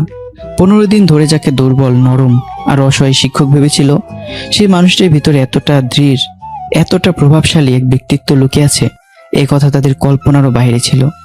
নীলা আয়েশাকে কানে কানে ফিসফিস করে বলে ওঠে, দোস্ত, এই আদ্রিয়ান স্যার কি মানুষ নাকি কোনো ক্ষুধার্ত হিংস্র বাঘ? তার গর্জন, তার চোখের চাহনি এতটা ভয়ঙ্কর। দোস্ত, এবার কি তাহলে আমরা ভুল কারোর সঙ্গে পাঙ্গা নিয়ে ফেললাম? আমি ধীরে ধীরে পুরো ক্লাসরুমে চোখ বুলিয়ে নিলাম। আমার চোখে তখন আর আগের সে নরম ভাবটা নেই। কণ্ঠটা বরফের মতো ঠান্ডা, অথচ প্রতিটি শব্দের জন্য ইস্পাতের মতো ভারী। আমি যখন এই ক্লাসে ঢুকবো তখন সবাই চুপচাপ নিজের জায়গায় বসে মনোযোগ দিয়ে পড়বে। আমি কি বলছি, কি শেখাচ্ছি সেটাই শুনবে। এই ক্লাসে বিশৃঙ্খলার কোনো জায়গা নেই। মুহূর্তের মধ্যেই পুরো ক্লাস যেন নিস্তব্ধ হয়ে গেল। আজকের আদ্রিয়ান যেন সে আগের মানুষটি হয়ে ফিরে এসেছে, তবে এবার নিজের রাগ মেটানোর জন্য নয়, নিজের সামনে বসে থাকা বেপরোয়া ছাত্রছাত্রীদের মানুষ করে তোলার অদম্য সংকল্প নিয়ে।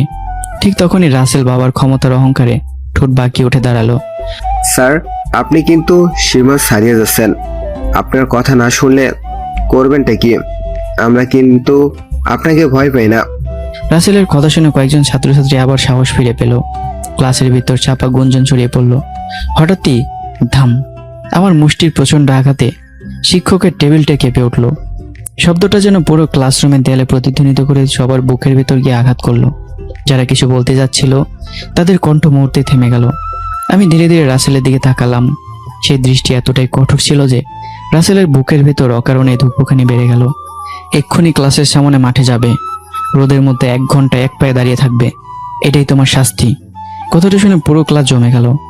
রাসেল ঠোঁটে ব্যঙ্গর হাসি টেনে বলল, স্যার, শিক্ষকতা করতে এসেছেন, শিক্ষকতাই করুন। আপনার এই শাস্তি আমি মানি না। রাসেলের কথা শেষ হতেই তার ছেলে সুরে বলে উঠল, মনে হচ্ছে আপনার চাকরি কিংবা সম্মানের কোনো মূল্য নেই।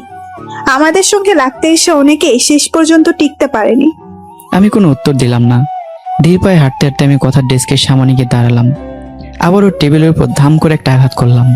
আঘাতে পুরো ক্লাসরুম কেঁপে উঠল।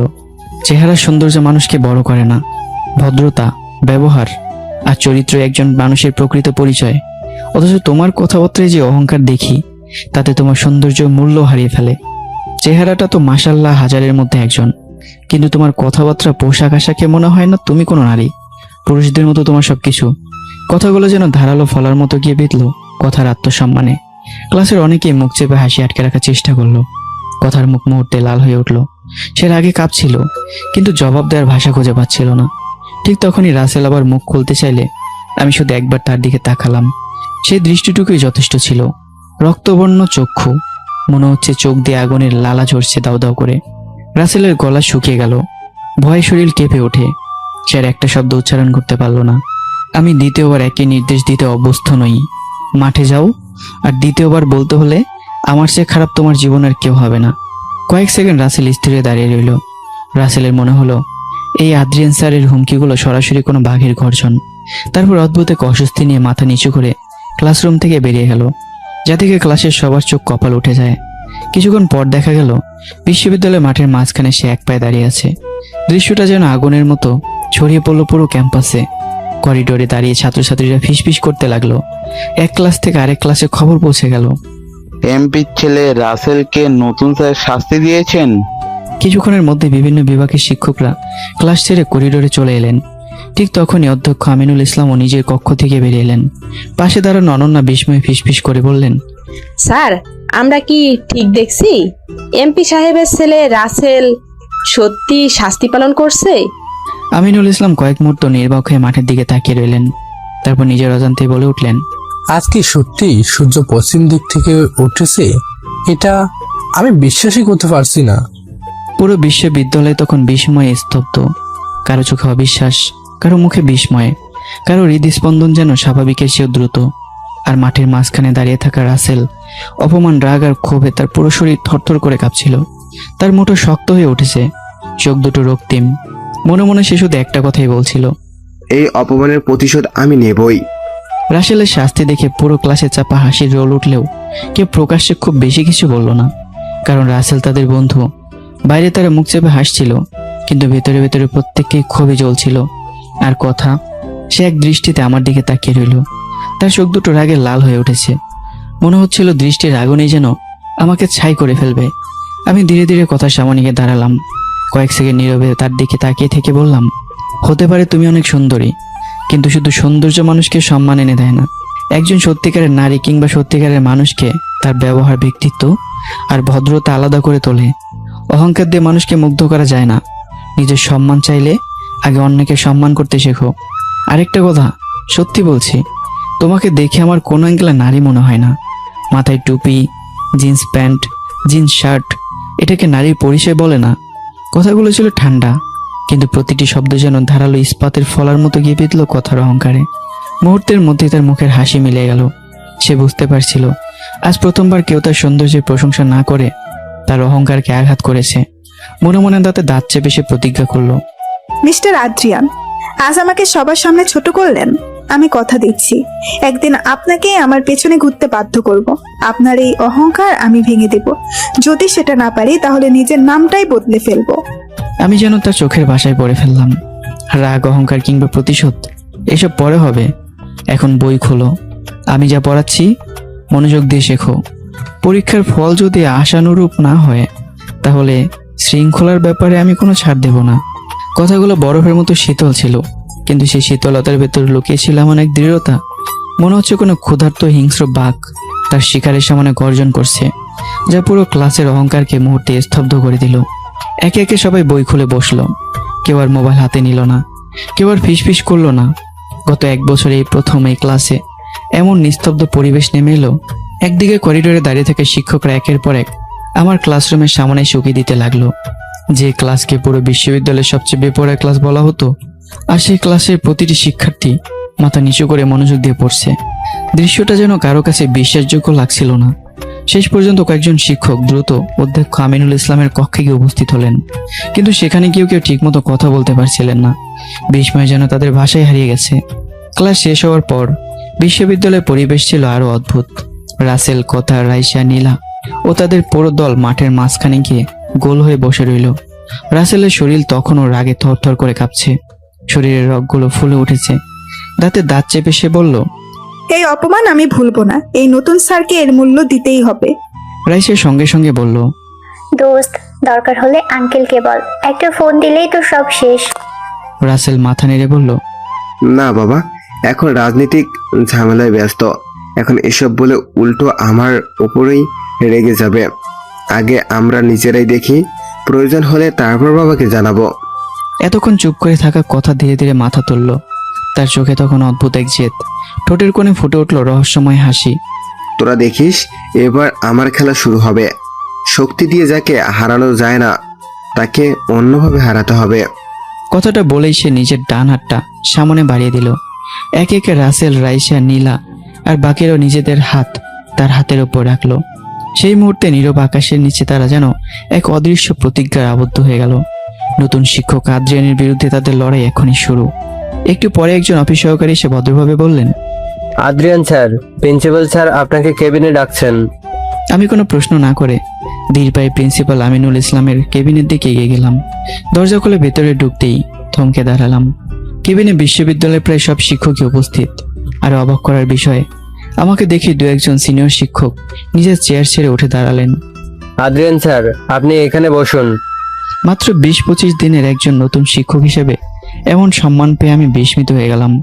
শান্তভাবে বসতেই প্রিন্সিপাল আমিনুল ইসলাম দীর্ঘ শ্বাস ফেলে বললেন, আদ্রিয়ান, আমি জানি না তুমি আজ কি করেছো।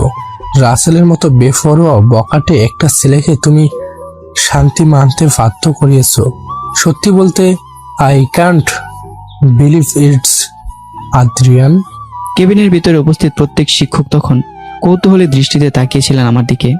আমি হালকা হাসলাম। তারপর, স্যার, লোহা কাটতে লোহা লাগে।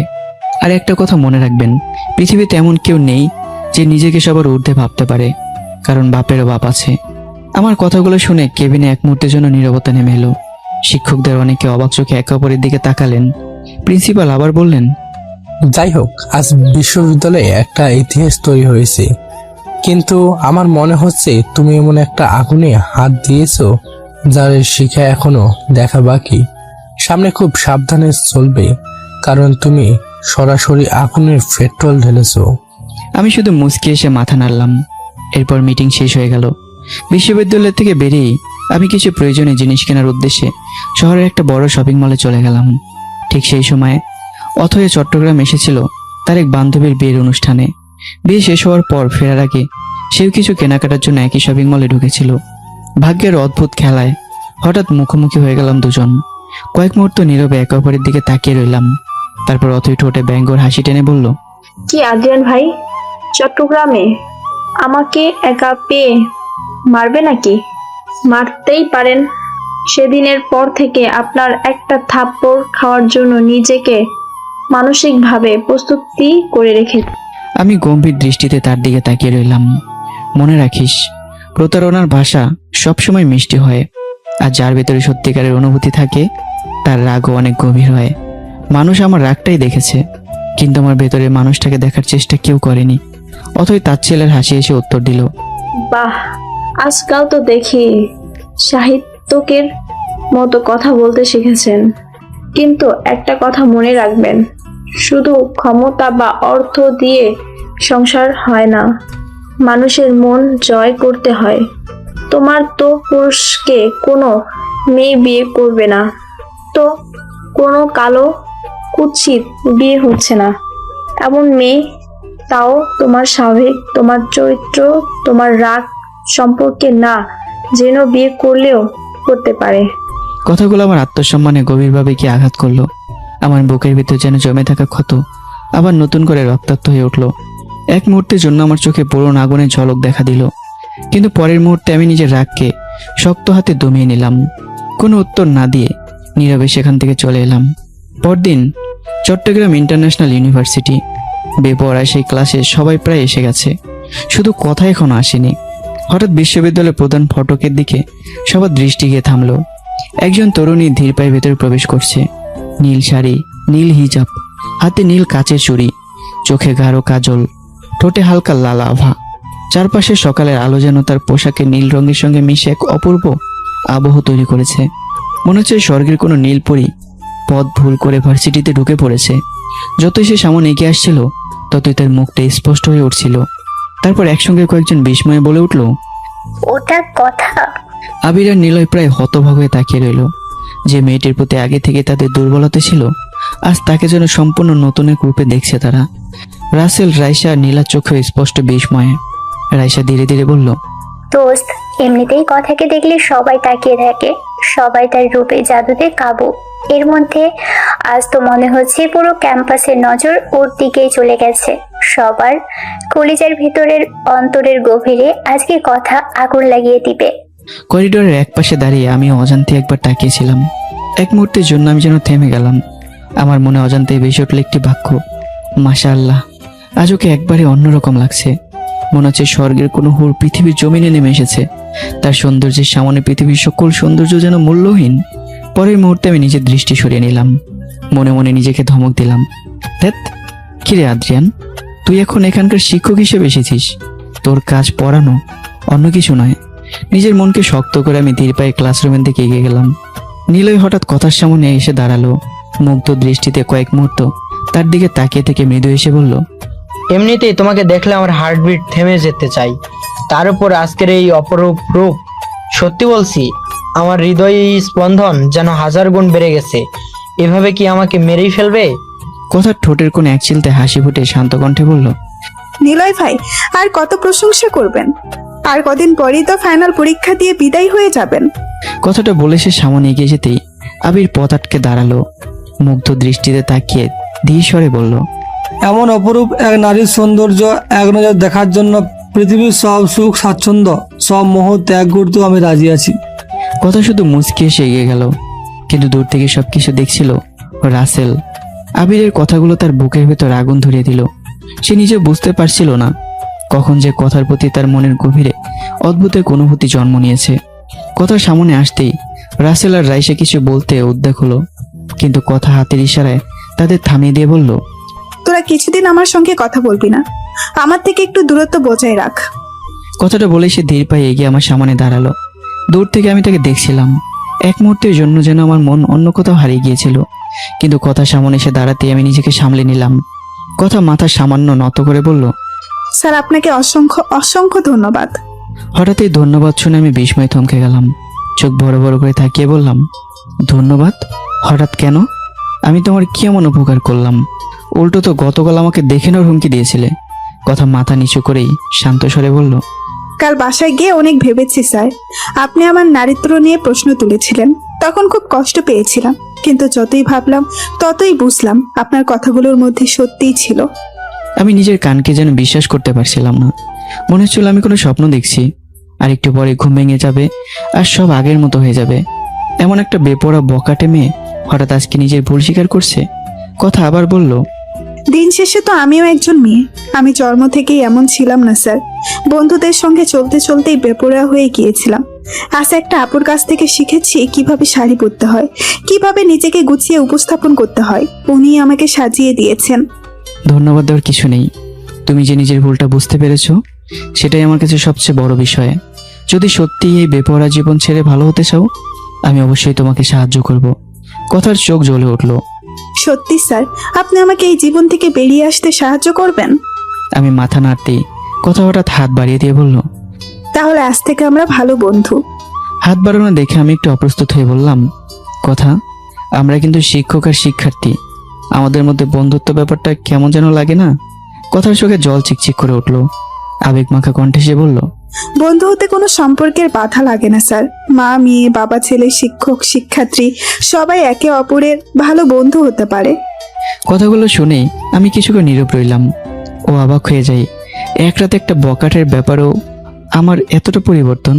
তারপর ভদ্রতার খাতিরে হাত বাড়িয়ে করমর্দন করে বললাম, যদি সত্যি নিজের জীবন বদলাতে চাও, তাহলে আমি তোমার পাশে থাকবো, যতটুকু পারি সাহায্য করব। করমর্দন শেষ করেই কথা ধীরে ধীরে সেখান থেকে চলে গেল। তবে কয়েক কদম এগিয়ে যেতেই তার ঠোঁটের কোনো অদ্ভুত এক রহস্যময় হাসি ফুটে উঠল। মনে মনে সে বলল, মিস্টার আদ্রিয়ান, দূর থেকেই দেখেছি এক মুহূর্তের জন্য আপনি আমার এমন অপরূপ সৌন্দর্য দেখে বিস্মিত হয়েছিলেন। আপনি এখনো বুঝতে পারেননি আমি কি করতে যাচ্ছি। আমার এই অভিনয়, আমার এই পরিবর্তনের আড়ালে একটা পরিকল্পনা লুকিয়ে আছে। আপনি আমার আত্মসম্মানে আঘাত করেছিলেন, এবার আমি আপনার মনকে বিভ্রান্ত করেই সেই আঘাতের প্রতিশোধ নেব। আমি আপনার মনকে ভেতর থেকে ভেঙে টুকরো টুকরো করে দেব। মনে মনে কথা নীরবে হেসে উঠল।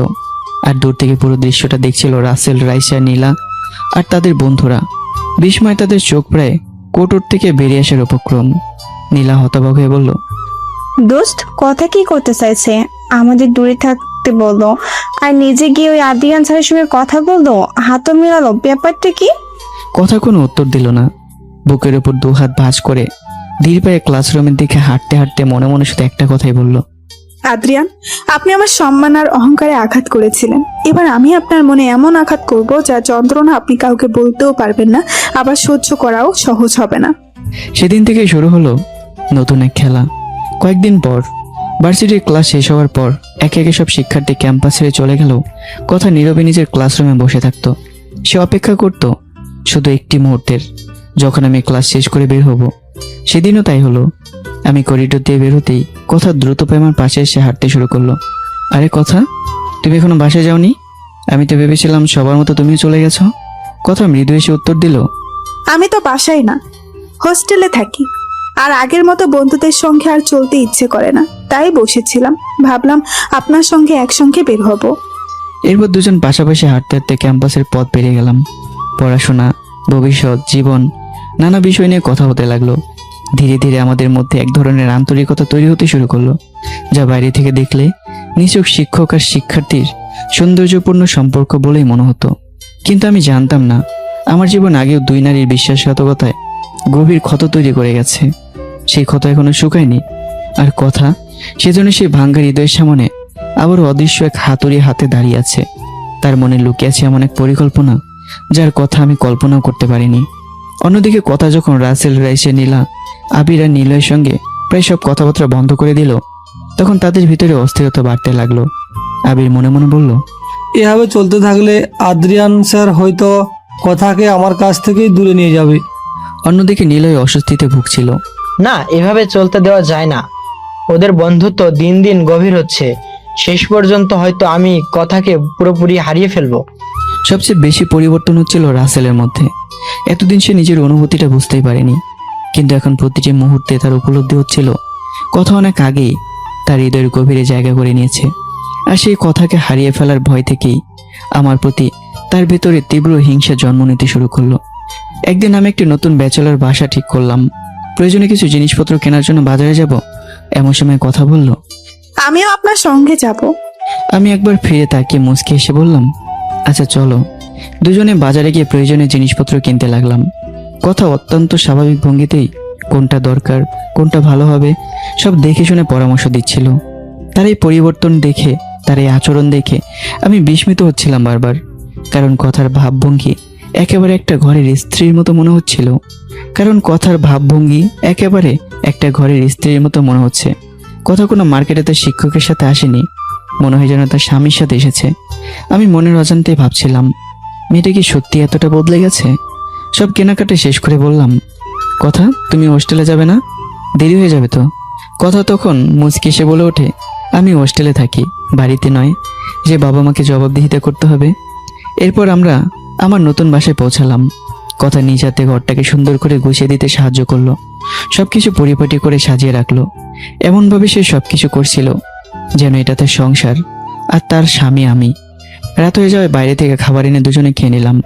খাওয়া শেষ করে আমি বললাম, চলো তোমাকে হোস্টেলে পৌঁছে দিই, অনেক রাত হয়ে যাচ্ছে। কথা কিছুক্ষণ নীরব থেকে ধীরে বলল, জানি না কেন এখনই চলে যেতে ইচ্ছে করছে না। আপনার সঙ্গে কথা বলবো। আপনার সাথে থাকলে মনটা অনেক হালকা লাগে। মনে হয় আপনি খুব আপন একজন কাছের মানুষ। হঠাৎই কথাগুলো শুনে আমার বুকের ভিতরে অদ্ভুত এক আলোড়ন উঠল। তবু আমি নিজের অনুভূতিকে কঠিনভাবে নিয়ন্ত্রণ করে বললাম, অনেক রাত হয়েছে, আগে হোস্টেলে ফিরে যাও। দেরি হলে ওখানে তোমারই সমস্যা হবে। এসব কথা পরে বলা যাবে। শেষ পর্যন্ত আমি কথাকে গাড়িতে তুলে দিলাম। গাড়িতে বসে জানালার বাইরে তাকিয়ে কথা মনে মনে ভাবলো, মিস্টার আদ্রিয়ান, আপনি বাইরে থেকে যত কঠিনই হন না কেন, আপনার ভেতরের মানুষটা এতটা কঠিন নয়। আমার পরিকল্পনা সফল করতে এখনো সময় লাগবে, তবে আমি থামছি না। আমি ভালো করে বুঝতে পেরেছি আপনি আমাকে মন থেকে পছন্দ করেন, হয়তো ভালোবাসেন, আর সেটাকে পুঁজি করে খুব শীঘ্রই আপনাকে আমি নিজের কন্ট্রোলে নিয়ে নেব। অন্যদিকে বাসায় ফিরে নির্জন ঘরে বসে আমি গভীর চিন্তায় ডুবে গেলাম। আমার মনে বারবার ভেসে উঠছিল কথার পরিবর্তিত আচরণ। আমি নিজের মনকে বোঝানোর চেষ্টা করলাম, কথা আমাকে ভালোবাসতে শুরু করেছে, এটা আমি বুঝতে পারছি। কিন্তু না, আমাকে সীমারেখা ভুললে চলবে না। সে আমার শিক্ষার্থী। একজন শিক্ষক হিসেবে আমার দায়িত্ব তাকে সঠিক পথে এগিয়ে যেতে সাহায্য করা, এর বেশি কিচ্ছু না। তবু মনের এক কোণে অদ্ভুত এক প্রশ্ন বারবার ফিরে আসছিল, কথার এই পরিবর্তন কি সত্যিই আন্তরিক, নাকি এর আড়ালে এখনো কোনো অজানা রহস্য লুকিয়ে আছে? দিন যত এগোতে লাগলো তত আমার আর কথার অজান্তেই আমাদের হৃদয়ের অদৃশ্য দূরত্ব কমতে শুরু করলো। প্রতিটি দিন, প্রতিটি কথোপকথন, প্রতিটি ছোট্ট মুহূর্ত যেন নিঃশব্দে আমাদের সম্পর্কের গভীরতাকে আরো এক ধাপ এগিয়ে নিয়ে যাচ্ছিল। যদিও বিষয়টি বিশ্ববিদ্যালয়ের অন্য কোনো শিক্ষক বুঝতে পারেনি, কিন্তু কথার সহপাঠীরা, বিশেষ করে রাসেল, রাইসা, নীলা, আবির এবং নিলয় সবাই খুব ভালো করে বুঝতে পারছিল কথা ধীরে ধীরে তাদের প্রভাবের বাইরে চলে যাচ্ছে। সেজন্য একটু একটু করে আমার বিশ্বাসের জগতে প্রবেশ করছে। তবে তারা জানতো না কথার অন্তরের গোপন পরিকল্পনা এখনো অন্য কিছু। এভাবে দেখতে দেখতে 3 মাস, 4 মাস, তারপর 5 মাস কেটে গেল। এই দীর্ঘ সময়ে কথা পুরোপুরি নিশ্চিত হয়ে গেল আমি তাকে পছন্দ করি, হয়তো ভালোবাসি। কিন্তু প্রতিবারই শিক্ষক শিক্ষার্থীর সম্পর্কের অদৃশ্য দেয়াল আমাকে নিজের অনুভূতি প্রকাশ করতে বাধা দেয়। সেই সংকোচই আমাকে বারবার এক পা এগিয়ে আবার 2 পা পিছিয়ে নিয়ে আসে। এদিকে আমি ধীরে ধীরে নিজের মনকে আর অস্বীকার করতে পারছিলাম না। নিঃশব্দে নিজের মনে বলে উঠলাম, কথা যদি আমার ছাত্রী না হতো তাহলে হয়তো অনেক আগে আমার মনের সব কথা, আমার ভালোবাসার প্রতিটি অনুভূতি তার সামনে নিঃসংকোচে প্রকাশ করে দিতাম। কিন্তু সেটা সম্ভব নয়। সে আমার ছাত্রী। আমি যদি ভুল কোনো পদক্ষেপ নিই তাহলে হয়তো আমাদের এই সুন্দর বন্ধুত্বটাই চিরদিনের জন্য হারিয়ে ফেলবো। এদিকে কথা একটা সিদ্ধান্ত নিয়ে ফেলেছে। দীর্ঘদিনের পরিকল্পনাকে আর অপেক্ষায় রাখতে চায় না সে। মনে মনে নিজেকেই বলল, আজ বিশ্ববিদ্যালয় ছুটির পর আদ্রিয়ান স্যারকে একটা পার্কে নিয়ে যায়। আজই আমার মনের সব কথা তাকে বলবো। আমি নিজেই তাকে ভালোবাসার কথা বলবো। সেই সিদ্ধান্তের সঙ্গে সঙ্গে তার ঠোঁটের কোণে এক রহস্যময় হাসি ফুটে উঠল। আর ঠিক সেই হাসির আড়ালে লুকিয়ে রইল এমন এক পরিকল্পনা যার কথা এই মুহূর্তে আমি তো দূর, পৃথিবীর আর কেউই জানে না। হোস্টেলের রুমে বসে মনোযোগ দিয়ে পড়াশোনা করছিল কথা। চারপাশে নিস্তব্ধ পরিবেশ। বইয়ের পাতায় চোখ রেখে নিজের জগতে ডুবেছিল সে। ঠিক তখনই দরজার সামনে এসে দাঁড়ালো রাইসা। হঠাৎ তাকে এভাবে সামনে দাঁড়িয়ে থাকতে দেখে কথা ভুরু কুঁচকে মুচকে এসে বলল, কিরে রাইসা, এভাবে সামনে দাঁড়িয়ে আছিস কেন? আমাকে মারবি নাকি? রাইসা ধীরে ধীরে এগিয়ে এসে কথার সামনে বসে পড়ল। তারপর গম্ভীর কণ্ঠে বলল, আমার মনে হচ্ছে তুই আদ্রিয়ান স্যারের প্রেমে পড়ে গেছিস। শুধু প্রেম না, একেবারে হাবুডুবু খাচ্ছিস। কথাটা শুনেই কথা হো হো করে এসে উঠল। পাশের বালিশটা তুলে রাইসার গায়ে ছুঁড়ে মেরে বলল, প্রেম? তাও আমি? তোর মাথা ঠিক আছে তো? যেদিন সূর্য পশ্চিম দিক থেকে উঠবে সেদিন এই কথার মনে কারোর জন্য প্রেম জন্মাবে। দেখিস না, আবির নিলয় আমাদের সিনিয়র হয়েও আমার জন্য পাগল। আমি কিন্তু কখনো তাকে পাত্তা দিইনি, উল্টো সরাসরি না করে। রাইসা কিছুক্ষণ চুপ করে থেকে আবার বলল, তাহলে তুই আদ্রিয়ান স্যারের সঙ্গে যেভাবে চলছিস, আমাদের কাউকেই সময় দিচ্ছিস না। এর কারণটা কি? অন্তত আমাকে তো বলতে পারিস। কথার ঠোঁটের কোণে ধীরে ধীরে রহস্যময় হাসি ফুটে উঠল। সে নিচু স্বরে বলে উঠল, শোন, আদ্রিয়ান স্যার যেদিন আমাদের অপমান করেছিল, আমার অহংকার আর আত্মসম্মানে যেভাবে আঘাত করেছিল, এটা তারই প্রতিশোধ নেওয়ার একটা পথ। কথাটা শুনে রাইসার চোখ বিস্ময়ে বড় হয়ে গেল। সে আতঙ্ক মেশানো কণ্ঠে বলল, তুই কিন্তু আগুন দিয়ে খেলছিস কথা। যেভাবে আদ্রিয়ান স্যারের সঙ্গে মিশছিস, একদিন দেখবি তুই নিজেই ওনার প্রতি দুর্বল হয়ে সত্যি সত্যি প্রেমে পড়ে গেছিস। রাইসার কথা শুনে অট্টহাসিতে ফেটে পড়ল। হাসতে হাসতে রাইসার কাঁধে আলতো দু একটা চাপড় মেরে বলল, তুই আমার বাবাকে চিনিস? রাইসা কপাল কুঁচকে তাকাতেই কথা গর্বভরা কণ্ঠে বলল, আসলাম খান। চট্টগ্রামের এমন একটা নাম যার নাম শুনলে অনেক মানুষের পায়ের নিচের মাটি সরে যায়। যে মানুষ দিনের আলোতেও রক্ত ছড়াতে দ্বিধা করে না, দিনে দুপুরে মানুষ জবাই করে আমার বাবা। রাইসা কথাটা শুনেই যেন বিদ্যুৎ স্পষ্ট হয়ে দু কদম পিছিয়ে গেল। বুকের উপর হাত রেখে বড় বড় শ্বাস নিতে নিতে কাঁপা গলায় বলল, আসলাম খান? সেই আসলাম খান যিনি একদিন প্রকাশ্যে একজন এমপিকে মারধর করেছিলেন, যার কাছে মানুষ হত্যা নাকি সাধারণ পশু জবাই করার মতোই ব্যাপার। তুই তুই সেই আসলাম খানের মেয়ে? কথা গর্ব ভরে মাথা নাড়ল। হ্যাঁ, আমি সেই আসলাম খানের মেয়ে। আর একটা কথা, আমার বিয়েও অনেক আগে থেকেই ঠিক করা আছে। যার সঙ্গে আমার বিয়ে ঠিক হয়েছে তার নাম শুনলে তোরাও পায়ের নিচের মাটি থাকবে না। রাইসা এবার সম্পূর্ণ হতবাক, আতঙ্কিত হয়ে বলল, কি বলছিস? তোর বিয়ে আগে থেকেই ঠিক হয়ে গেছে? আমাদের তো কোনোদিনও বলিসনি। কে সে? নামটা বল। কথা ধীরে ধীরে বলল, আমার বড় চাচার ছেলে রায়ান খান আরহান। মানুষটা একেবারে সাইকো। কেউ যদি আমার দিকে চোখ তুলে তাকায়, সে সেই চোখ তুলে ফেলতেও পিছুপা হয় না। স্কুলে পড়ার সময় একজন প্রভাবশালী শিল্পপতির ছেলে আমাকে ফুল দিয়ে প্রপোজ করেছিল। সেই ছেলেটার হাতে ফুল ছিল, আরহান ভাই সেই হাতটাই কেটে দিয়েছিল। রায়ান খান আরহান নামটা উচ্চারিত হওয়ার সঙ্গে সঙ্গে রাইসার মুখের রং মুহূর্তে ফ্যাকাশ হয়ে গেল। তার শরীর থরথর করে কেঁপে উঠল। সে আবারও দু এক পা পিছিয়ে নিজের বুকের উপর হাত চেপে বড় বড় নিঃশ্বাস ফেলতে লাগলো। আতঙ্ক ভরা চোখে সে ফিসফিস করে বলল, রায়ান খান আরহাম মানে সেই মানুষ যার এক কথায় চট্টগ্রামের বড় বড় মন্ত্রী, প্রভাবশালী নেতা, সন্ত্রাসী, গ্যাংস্টার সবাই উঠে বসে? সেই রায়হান খান আরহান দিনে দুপুরে মানুষকে কেটে টুকরো টুকরো করে ফেলে, তাও ভরা মানুষের সামনে সেই রায়হান খান আরহান? কথার শোকে তখন গর্বের চিলিক। সে দৃঢ় কণ্ঠে বলল, হ্যাঁ, সেই রায়ান খান আরহান। তাকে আমি ভালোবাসি না, কিন্তু আমি এমন একজনকেই চাই যার নাম শুনলে সবাই ভয় পাবে। মন্ত্রী, পুলিশ, সন্ত্রাসী, গ্যাংস্টার সবাই যার উপস্থিতিতে কেঁপে উঠবে। আর আমার আরহান ভাই ঠিক তেমনই একজন মানুষ। রাইসা আতঙ্কে শুকনো ঢোক গেলে কাপা গলায় বলল, তার মানে আবির ভাই, নিলয় ভাই আর এখন আদ্রিয়ান স্যার যেভাবে তোর সঙ্গে মিশছে, যদি আরহান ভাই জানতে পারে তাহলে তো তাদের জীবনই বিপদের মুখে পড়ে যাবে। আরহান ভাই আদ্রিয়ান স্যারের অস্তিত্ব মুছে দেবে এই দুনিয়া থেকে। রাইসার চোখে তখন বিস্ময়ের আতঙ্ক একসাথে খেলা করছে। সে অবিশ্বাসের দৃষ্টিতে কথার দিকে তাকিয়ে রইল, যেন নিজের কানকে বিশ্বাস করতে পারছে না।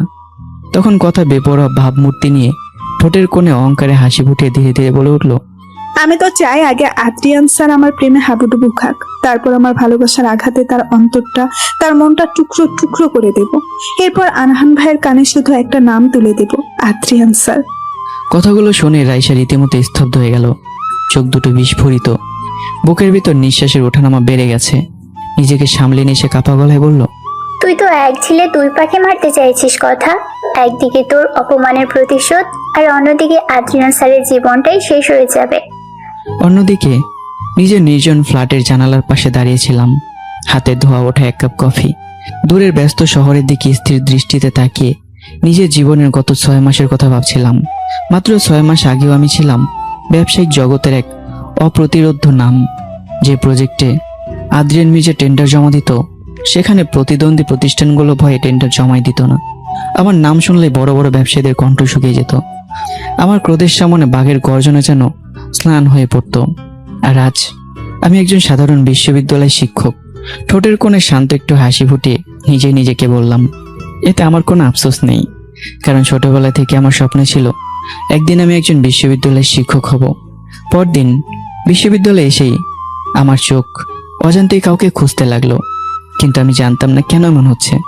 শুধু এতটুকু বুঝতে পারছিলাম, কথাকে না দেখলে আমার মন অদ্ভুত এক শূন্যতায় ভরে যায়। কিছুক্ষণ পর বিশ্ববিদ্যালয়ের মূল ফটক দিয়ে ধীর পায়ে ভেতরে প্রবেশ করলো কথা। আজ তার পরনে ছিল নীল রঙের 3 পিস, মাথায় পরিপাটি করে জড়ানো হিজাব, হাতে রেশমি চুড়ি, চোখে গাঢ় কাজল, ঠোঁটে হালকা লিপস্টিক। মনে হচ্ছিল প্রতিটি পদক্ষেপের সঙ্গে সঙ্গে তার সৌন্দর্য চারপাশের বাতাসকেও থমকে দিচ্ছে।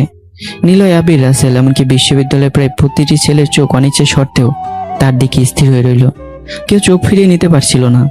আমি এক মুহূর্তের জন্য নির্বাক হয়ে তাকিয়ে রইলাম। কথা ধীরে ধীরে আমার সামনে এসে মুচকে এসে বলল, স্যার, আজ ভার্সিটির ক্লাস শেষ হওয়ার পরে আপনাকে নিয়ে একটা জায়গায় যেতে চাই, ফ্রি থাকবেন তো? আমি হালকা হাসলাম। I am always free my dear student. কথা আর কিছু না বলেই মৃদু হাসি উপহার দিয়ে ক্লাসরুমের ভিতরে চলে গেল। পুরো ক্লাস জুড়ে আমি পড়াচ্ছিলাম ঠিকই, কিন্তু মাঝে মধ্যে আমার দৃষ্টি অজান্তেই কথার দিকে চলে যাচ্ছিল। আর কথা সেসব বুঝেও কিছু বুঝছে না, এমন ভান করে মাঝে মাঝে মুচকি এসে নিচু হয়ে বইয়ের দিকে তাকাচ্ছিল। অন্যদিকে তার মনের গভীরে চলছিল সম্পূর্ণ ভিন্ন এক খেলা। ক্লাস শেষ হতেই সবাই একে একে বেরিয়ে যেতে লাগলো। রাসেল এসে কথার সামনে দাঁড়িয়ে বিরক্ত গলায় বলল, কিরে কথা, যাবি না? ইদানিং দেখছি আমাদের একেবারে পাত্তা দিচ্ছিস না। আদ্রিয়ান স্যারকে পেয়ে মনে হয় আমাদের ভুলেই গেছিস।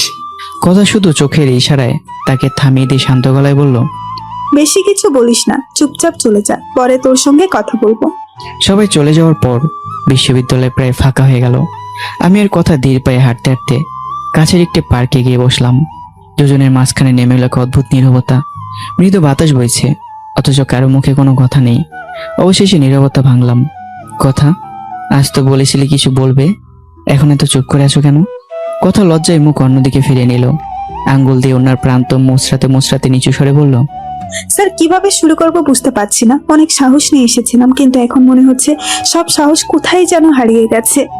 সাহস না পেলে বলার দরকার নেই, চলো তাহলে আর যাই। কথা যেন থমকে গেল, দ্রুত মাথা নেড়ে বলল, না না স্যার, যাবেন না। আসলে কোথা থেকে শুরু করব সেটাই বুঝতে পারছি না। তুমি যেভাবে ভয় পাচ্ছ মনে হচ্ছে আমি কোনো বাঘ আর এক্ষুনি তোমাকে খেয়ে ফেলবো।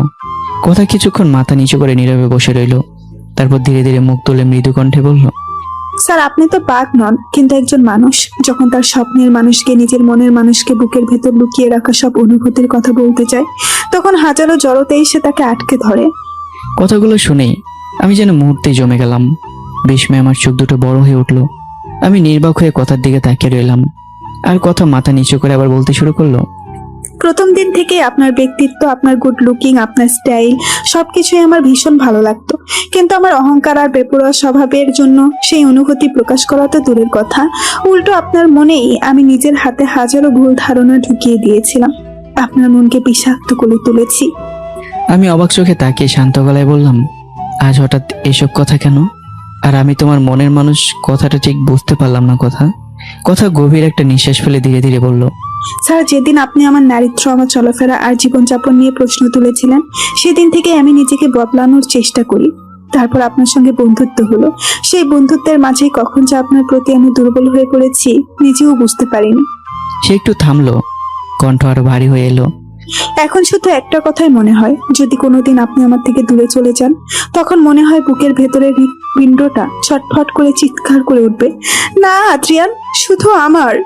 কথাগুলো শেষ হতেই আমি যেন বিদ্যুৎ স্পষ্ট মানুষের মতো উঠে দাঁড়ালাম। আমার মুখে বিস্ময়, চোখে মুখে তীব্র অস্থিরতা। কথা, তুমি কি বলছো? আমি আর টিচার, বিষয়টা এত সহজ নয়। কথা এবার শান্ত স্বরে উত্তর দিল। স্যার, আমি এখন 21 বছরের বেশি, আপনি 30। এই বয়সের পার্থক্য আমার কাছে কোনো বিষয় নয়। আমি শুধু আমার অনুভূতির কথাই বললাম। পৃথিবীর কোথাও তো লেখা নেই দুজন প্রাপ্তবয়স্ক মানুষ একে অপরকে সম্মান করলে ভবিষ্যতে এক হতে পারবে না। একজন শিক্ষক একজন শিক্ষিকা ভালোবেসে বিয়ে করতে পারে না। আমি দীর্ঘক্ষণ চুপ করে রইলাম। বিষয়টা শুধু বয়সের নয় কথা, তুমি এখন আমার ছাত্রী। এই অবস্থায় আমি কোনো সিদ্ধান্ত নিতে পারি না, আমার বিবেকও সেটা অনুমতি দিচ্ছে না। কথা চোখ ভিজে যাওয়া কণ্ঠে বলল, আমি আপনাকে কোনো চাপ দিতে চাই না স্যার, শুধু আমার মনের কথাটা জানিয়ে রাখলাম। আপনি যেদিন মনে করবেন সময়টা সঠিক, সেদিন উত্তর দেবেন, আমি অপেক্ষা করতে পারবো। কথার কথায় আমি গভীরভাবে তার দিকে তাকিয়ে রইলাম। কিছুক্ষণ নীরব থাকার পর বললাম, আপাতত এই বিষয়টা আমাদের দুজনের মধ্যেই থাক। আগে শিক্ষক আর ছাত্রীর সম্পর্কটা সম্মানের সঙ্গে শেষ হোক। এরপর যদি তোমার অনুভূতি একই থাকে, তখন আমরা ভবিষ্যৎ নিয়ে ভেবে দেখতেই পারি। কথার চোখে তখন আনন্দ আর আবেগ একসঙ্গে ঝিলমিল করে উঠল। সে অশ্রুসিক্ত হাসি নিয়ে বলল, এই উত্তরটাই আমার জন্য যথেষ্ট স্যার, আমি অপেক্ষা করব। দুজনেই নীরবে পার্কের পথ ধরে হাঁটতে লাগলাম। নতুন এক অনুভূতির সূচনা যেন আমাদের মাঝখানে জন্ম নিল। কিন্তু আমি জানতাম না যে আগুনে একসময় দুবার পুড়ে ছাই হয়ে নিজের জীবন নতুন করে গড়ছিলাম। কিন্তু ভাগ্যের কি নির্মম খেলায় আবারও সে আগুনের দিকে অজান্তে পা বাড়িয়ে দিয়েছি। অন্যদিকে আমার জন্য নীরবে অপেক্ষা করছিল কথার ভয়ঙ্কর প্রভাবশালী পরিবার এবং কথার হবু স্বামী হিসেবে পরিচিত রায়ান খান আরহান, যার সঙ্গে বিরোধে জড়ানোর সাহস বড় বড় মন্ত্রী, প্রভাবশালী নেতা, গ্যাংস্টার কেউই সহজে করে না। আর ভাগ্যের অদৃশ্য খেলায় আমি বুঝতেই পারিনি আমি ইতিমধ্যে সেই ঝড়ের কেন্দ্রবিন্দুর দিকে এগিয়ে গেছি। কথা হোস্টেলে ফিরে এক নিঃশ্বাসে রাইসাকে আমার সঙ্গে পার্কে হওয়া পুরো ঘটনা খুলে বলল। কিভাবে সে নিজের মনের কথা প্রকাশ করেছে, আমার প্রতিটি উত্তর কিছুই বাদ দিল না। সবকিছু মনোযোগ দিয়ে শোনার পর রাইসা কিছুক্ষণ চুপ করে রইল।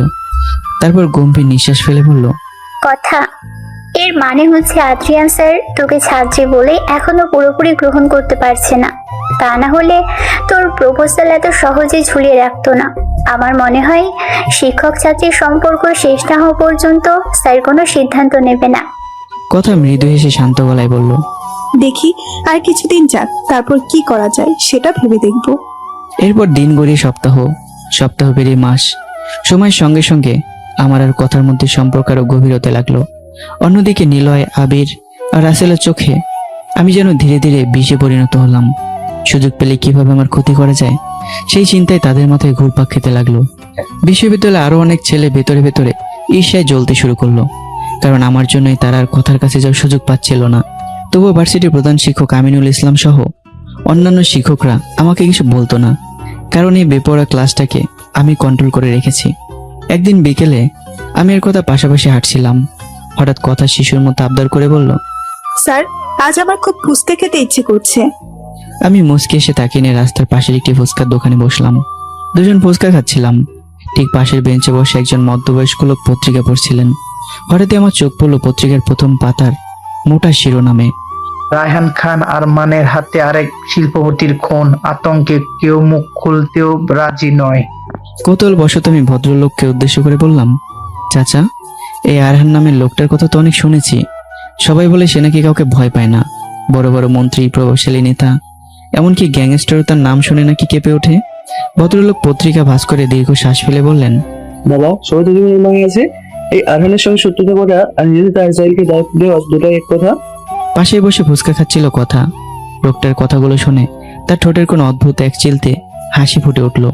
মনে মনে সে ভাবল, যেদিন রায়ান খান আরহান আদ্রিয়ানের কথা জানবে, সেদিন এই মানুষটার অস্তিত্বটাই হয়তো মুছে যাবে। ফুচকা খাওয়া শেষ করে দুজনে আবার হাঁটতে শুরু করলাম। হাঁটতে হাঁটতে বললাম, আচ্ছা কথা, তোমাদের এই চট্টগ্রামের রায়ান খান আরহানকে নিয়ে অনেক গল্প শুনেছি। অনেকে তো বলে আইন শৃঙ্খলা বাহিনীও নাকি তাকে ধরতে ভয় পায়। কথা শান্ত গলায় বলল, আপনাকে এসব কে বলেছে? মামলা না হলে গ্রেপ্তারের প্রশ্নই আসে না। আর এখন পর্যন্ত এমন সাহস কারো হয়নি যে তার বিরুদ্ধে মামলা করবে। বাহ, দেখছি লোকটা সম্পর্কে বেশ ভালোই জানো। তাহলে বুঝতে পারছি সে সত্যি অনেক প্রভাবশালী। এমন অবস্থায় মানুষ ভয়ে তার বিরুদ্ধে দাঁড়াতেই পারে না। কথা মুচকে এসে আমার দিকে তাকিয়ে বলল, জীবনের মায়া সবারই আছে স্যার, আর তার সামনে দাঁড়ানোর মতো মানুষ এখনো জন্মায়নি। হতে পারে জন্মেছে, শুধু এখনো তাদের মুখে মুখে দেখা হয়নি। কোনোদিন যদি সত্যিকারের রয়্যাল বেঙ্গল টাইগারের সামনে পড়ে, তখন বোঝা যাবে কে আসলে কতটা শক্তিশালী। কথা শুধু রহস্যময় হাসি আসলো। সেদিনের মতো দুজনে বিদায় নিলাম। কথা ফিরে গেল হোস্টেলে, আর আমি ফিরে গেলাম আমার একাকী ব্যাচেলর বাসায়। এরপর টানা 3 দিন কথা বিশ্ববিদ্যালয়ে এলো না। হঠাৎ অসুস্থ হয়ে পড়ছিল সে। প্রথম দিন কোনোভাবে নিজেকে সামলে নিয়েছিলাম আমি। দ্বিতীয় দিন থেকে অদ্ভুত এক অস্থিরতা আমাকে গ্রাস করতে শুরু করলো। আর তৃতীয় দিন আমি যেন নিজের উপর থেকে নিয়ন্ত্রণই হারিয়ে ফেললাম। বারবার আমার চোখ ক্লাসরুমের দরজার দিকে চলে যাচ্ছিল। প্রতিটি পদধ্বনিতে মনে হচ্ছিল এই বুঝি কথা এসে দাঁড়াবে, কিন্তু না, সে এলো না। সেদিনই আমার প্রথমবার নিজের মনকে স্পষ্ট করে চিনতে পারলাম। আমি বুঝে গেলাম অজান্তে কথাকে আমি নিজের হৃদয়ের গভীরে স্থান দিয়ে ফেলেছি, এমন এক জায়গায় যেখান থেকে তাকে সরিয়ে ফেলা সম্ভব নয়। হঠাৎ আমার মনে পড়লো এতদিন একসঙ্গে চলাফেরা করেও আমি কখনো কথার ফোন নম্বরই নেইনি। আর সেই ছোট্ট ভুলটাই আজ আমার অস্থিরতার সবচেয়ে বড় কারণ হয়ে দাঁড়ালো। আমার মনে একের পর এক প্রশ্নের ঝড় বয়ে যাচ্ছে। নিজেকে প্রশ্ন করছিলাম, কথা তো বলে সে আমাকে ভালোবাসে, কিন্তু যদি সেও রাহিয়ার অথয়ের মতো একদিন বদলে যায়, যদি সেও আমার ভালোবাসাকে অস্বীকার করে, যদি আবারও প্রতারণার শিকার হই। একবার নয়, দুবার বিশ্বাস ভেঙে চুরমার হয়ে গেছে আমার। সেই পুরনো ক্ষতগুলো যেন আবারও নতুন করে রক্ত ঝরাতে শুরু করলো। অস্থিরতা আমার মাথা যেন কাজ করে বন্ধ করে দিল। ঠিক তখনই করিডোরে আমার চোখে পড়লো রাইসাকে। আমি দ্রুত তার সামনে গিয়ে জিজ্ঞাসা করলাম, রাইসা, কথা কোথায় থাকে? রাইসা কোনো কিছু না বুঝে হোস্টেলের নাম আর রুম নম্বর বলে দিল। সেদিনের আমি ক্লাসে মন বসাতে পারলাম না। অস্থির হৃদয় নিয়ে সোজা কথার হোস্টেলের দিকে রওনা দিলাম। পথে হাঁটতে হাঁটতে আবারও নিজের মনকে বললাম, যদি কথা আমাকে ছেড়ে চলে যায়, এবার আর ভেঙে পড়বো না। প্রয়োজনে নিজের জিনিস নিজে আদায় করে নেব, জোর করে হলেও। সারা জীবনের জন্য জোর করে নিজের করে নেব। কিছুক্ষণ পরে আমি হোস্টেলে পৌঁছে গেলাম। রাইসার দেওয়া রুম নম্বর খুঁজে বের করে দ্রুত কথার কক্ষের সামনে গিয়ে দাঁড়ালাম। দরজাটা হাত খোলা ছিল। ভেতরে ঢুকে দেখলাম কথা বিছানায় বসে মোবাইলে স্ক্রল করছে। হঠাৎ আমাকে সামনে দেখে কথা বিস্ময়ে দাঁড়িয়ে গেল। তার চোখ দুটো বড় বড় হয়ে গেল। এক মুহূর্ত দেরি না করে আমি দ্রুত এগিয়ে গেলাম। আবেগে ভেঙে পড়া মানুষটার চোখে তখন আর কোনো দ্বিধা ছিল না। আমি কথার 2 কাঁধ আলতো করে ধরে ফেললাম।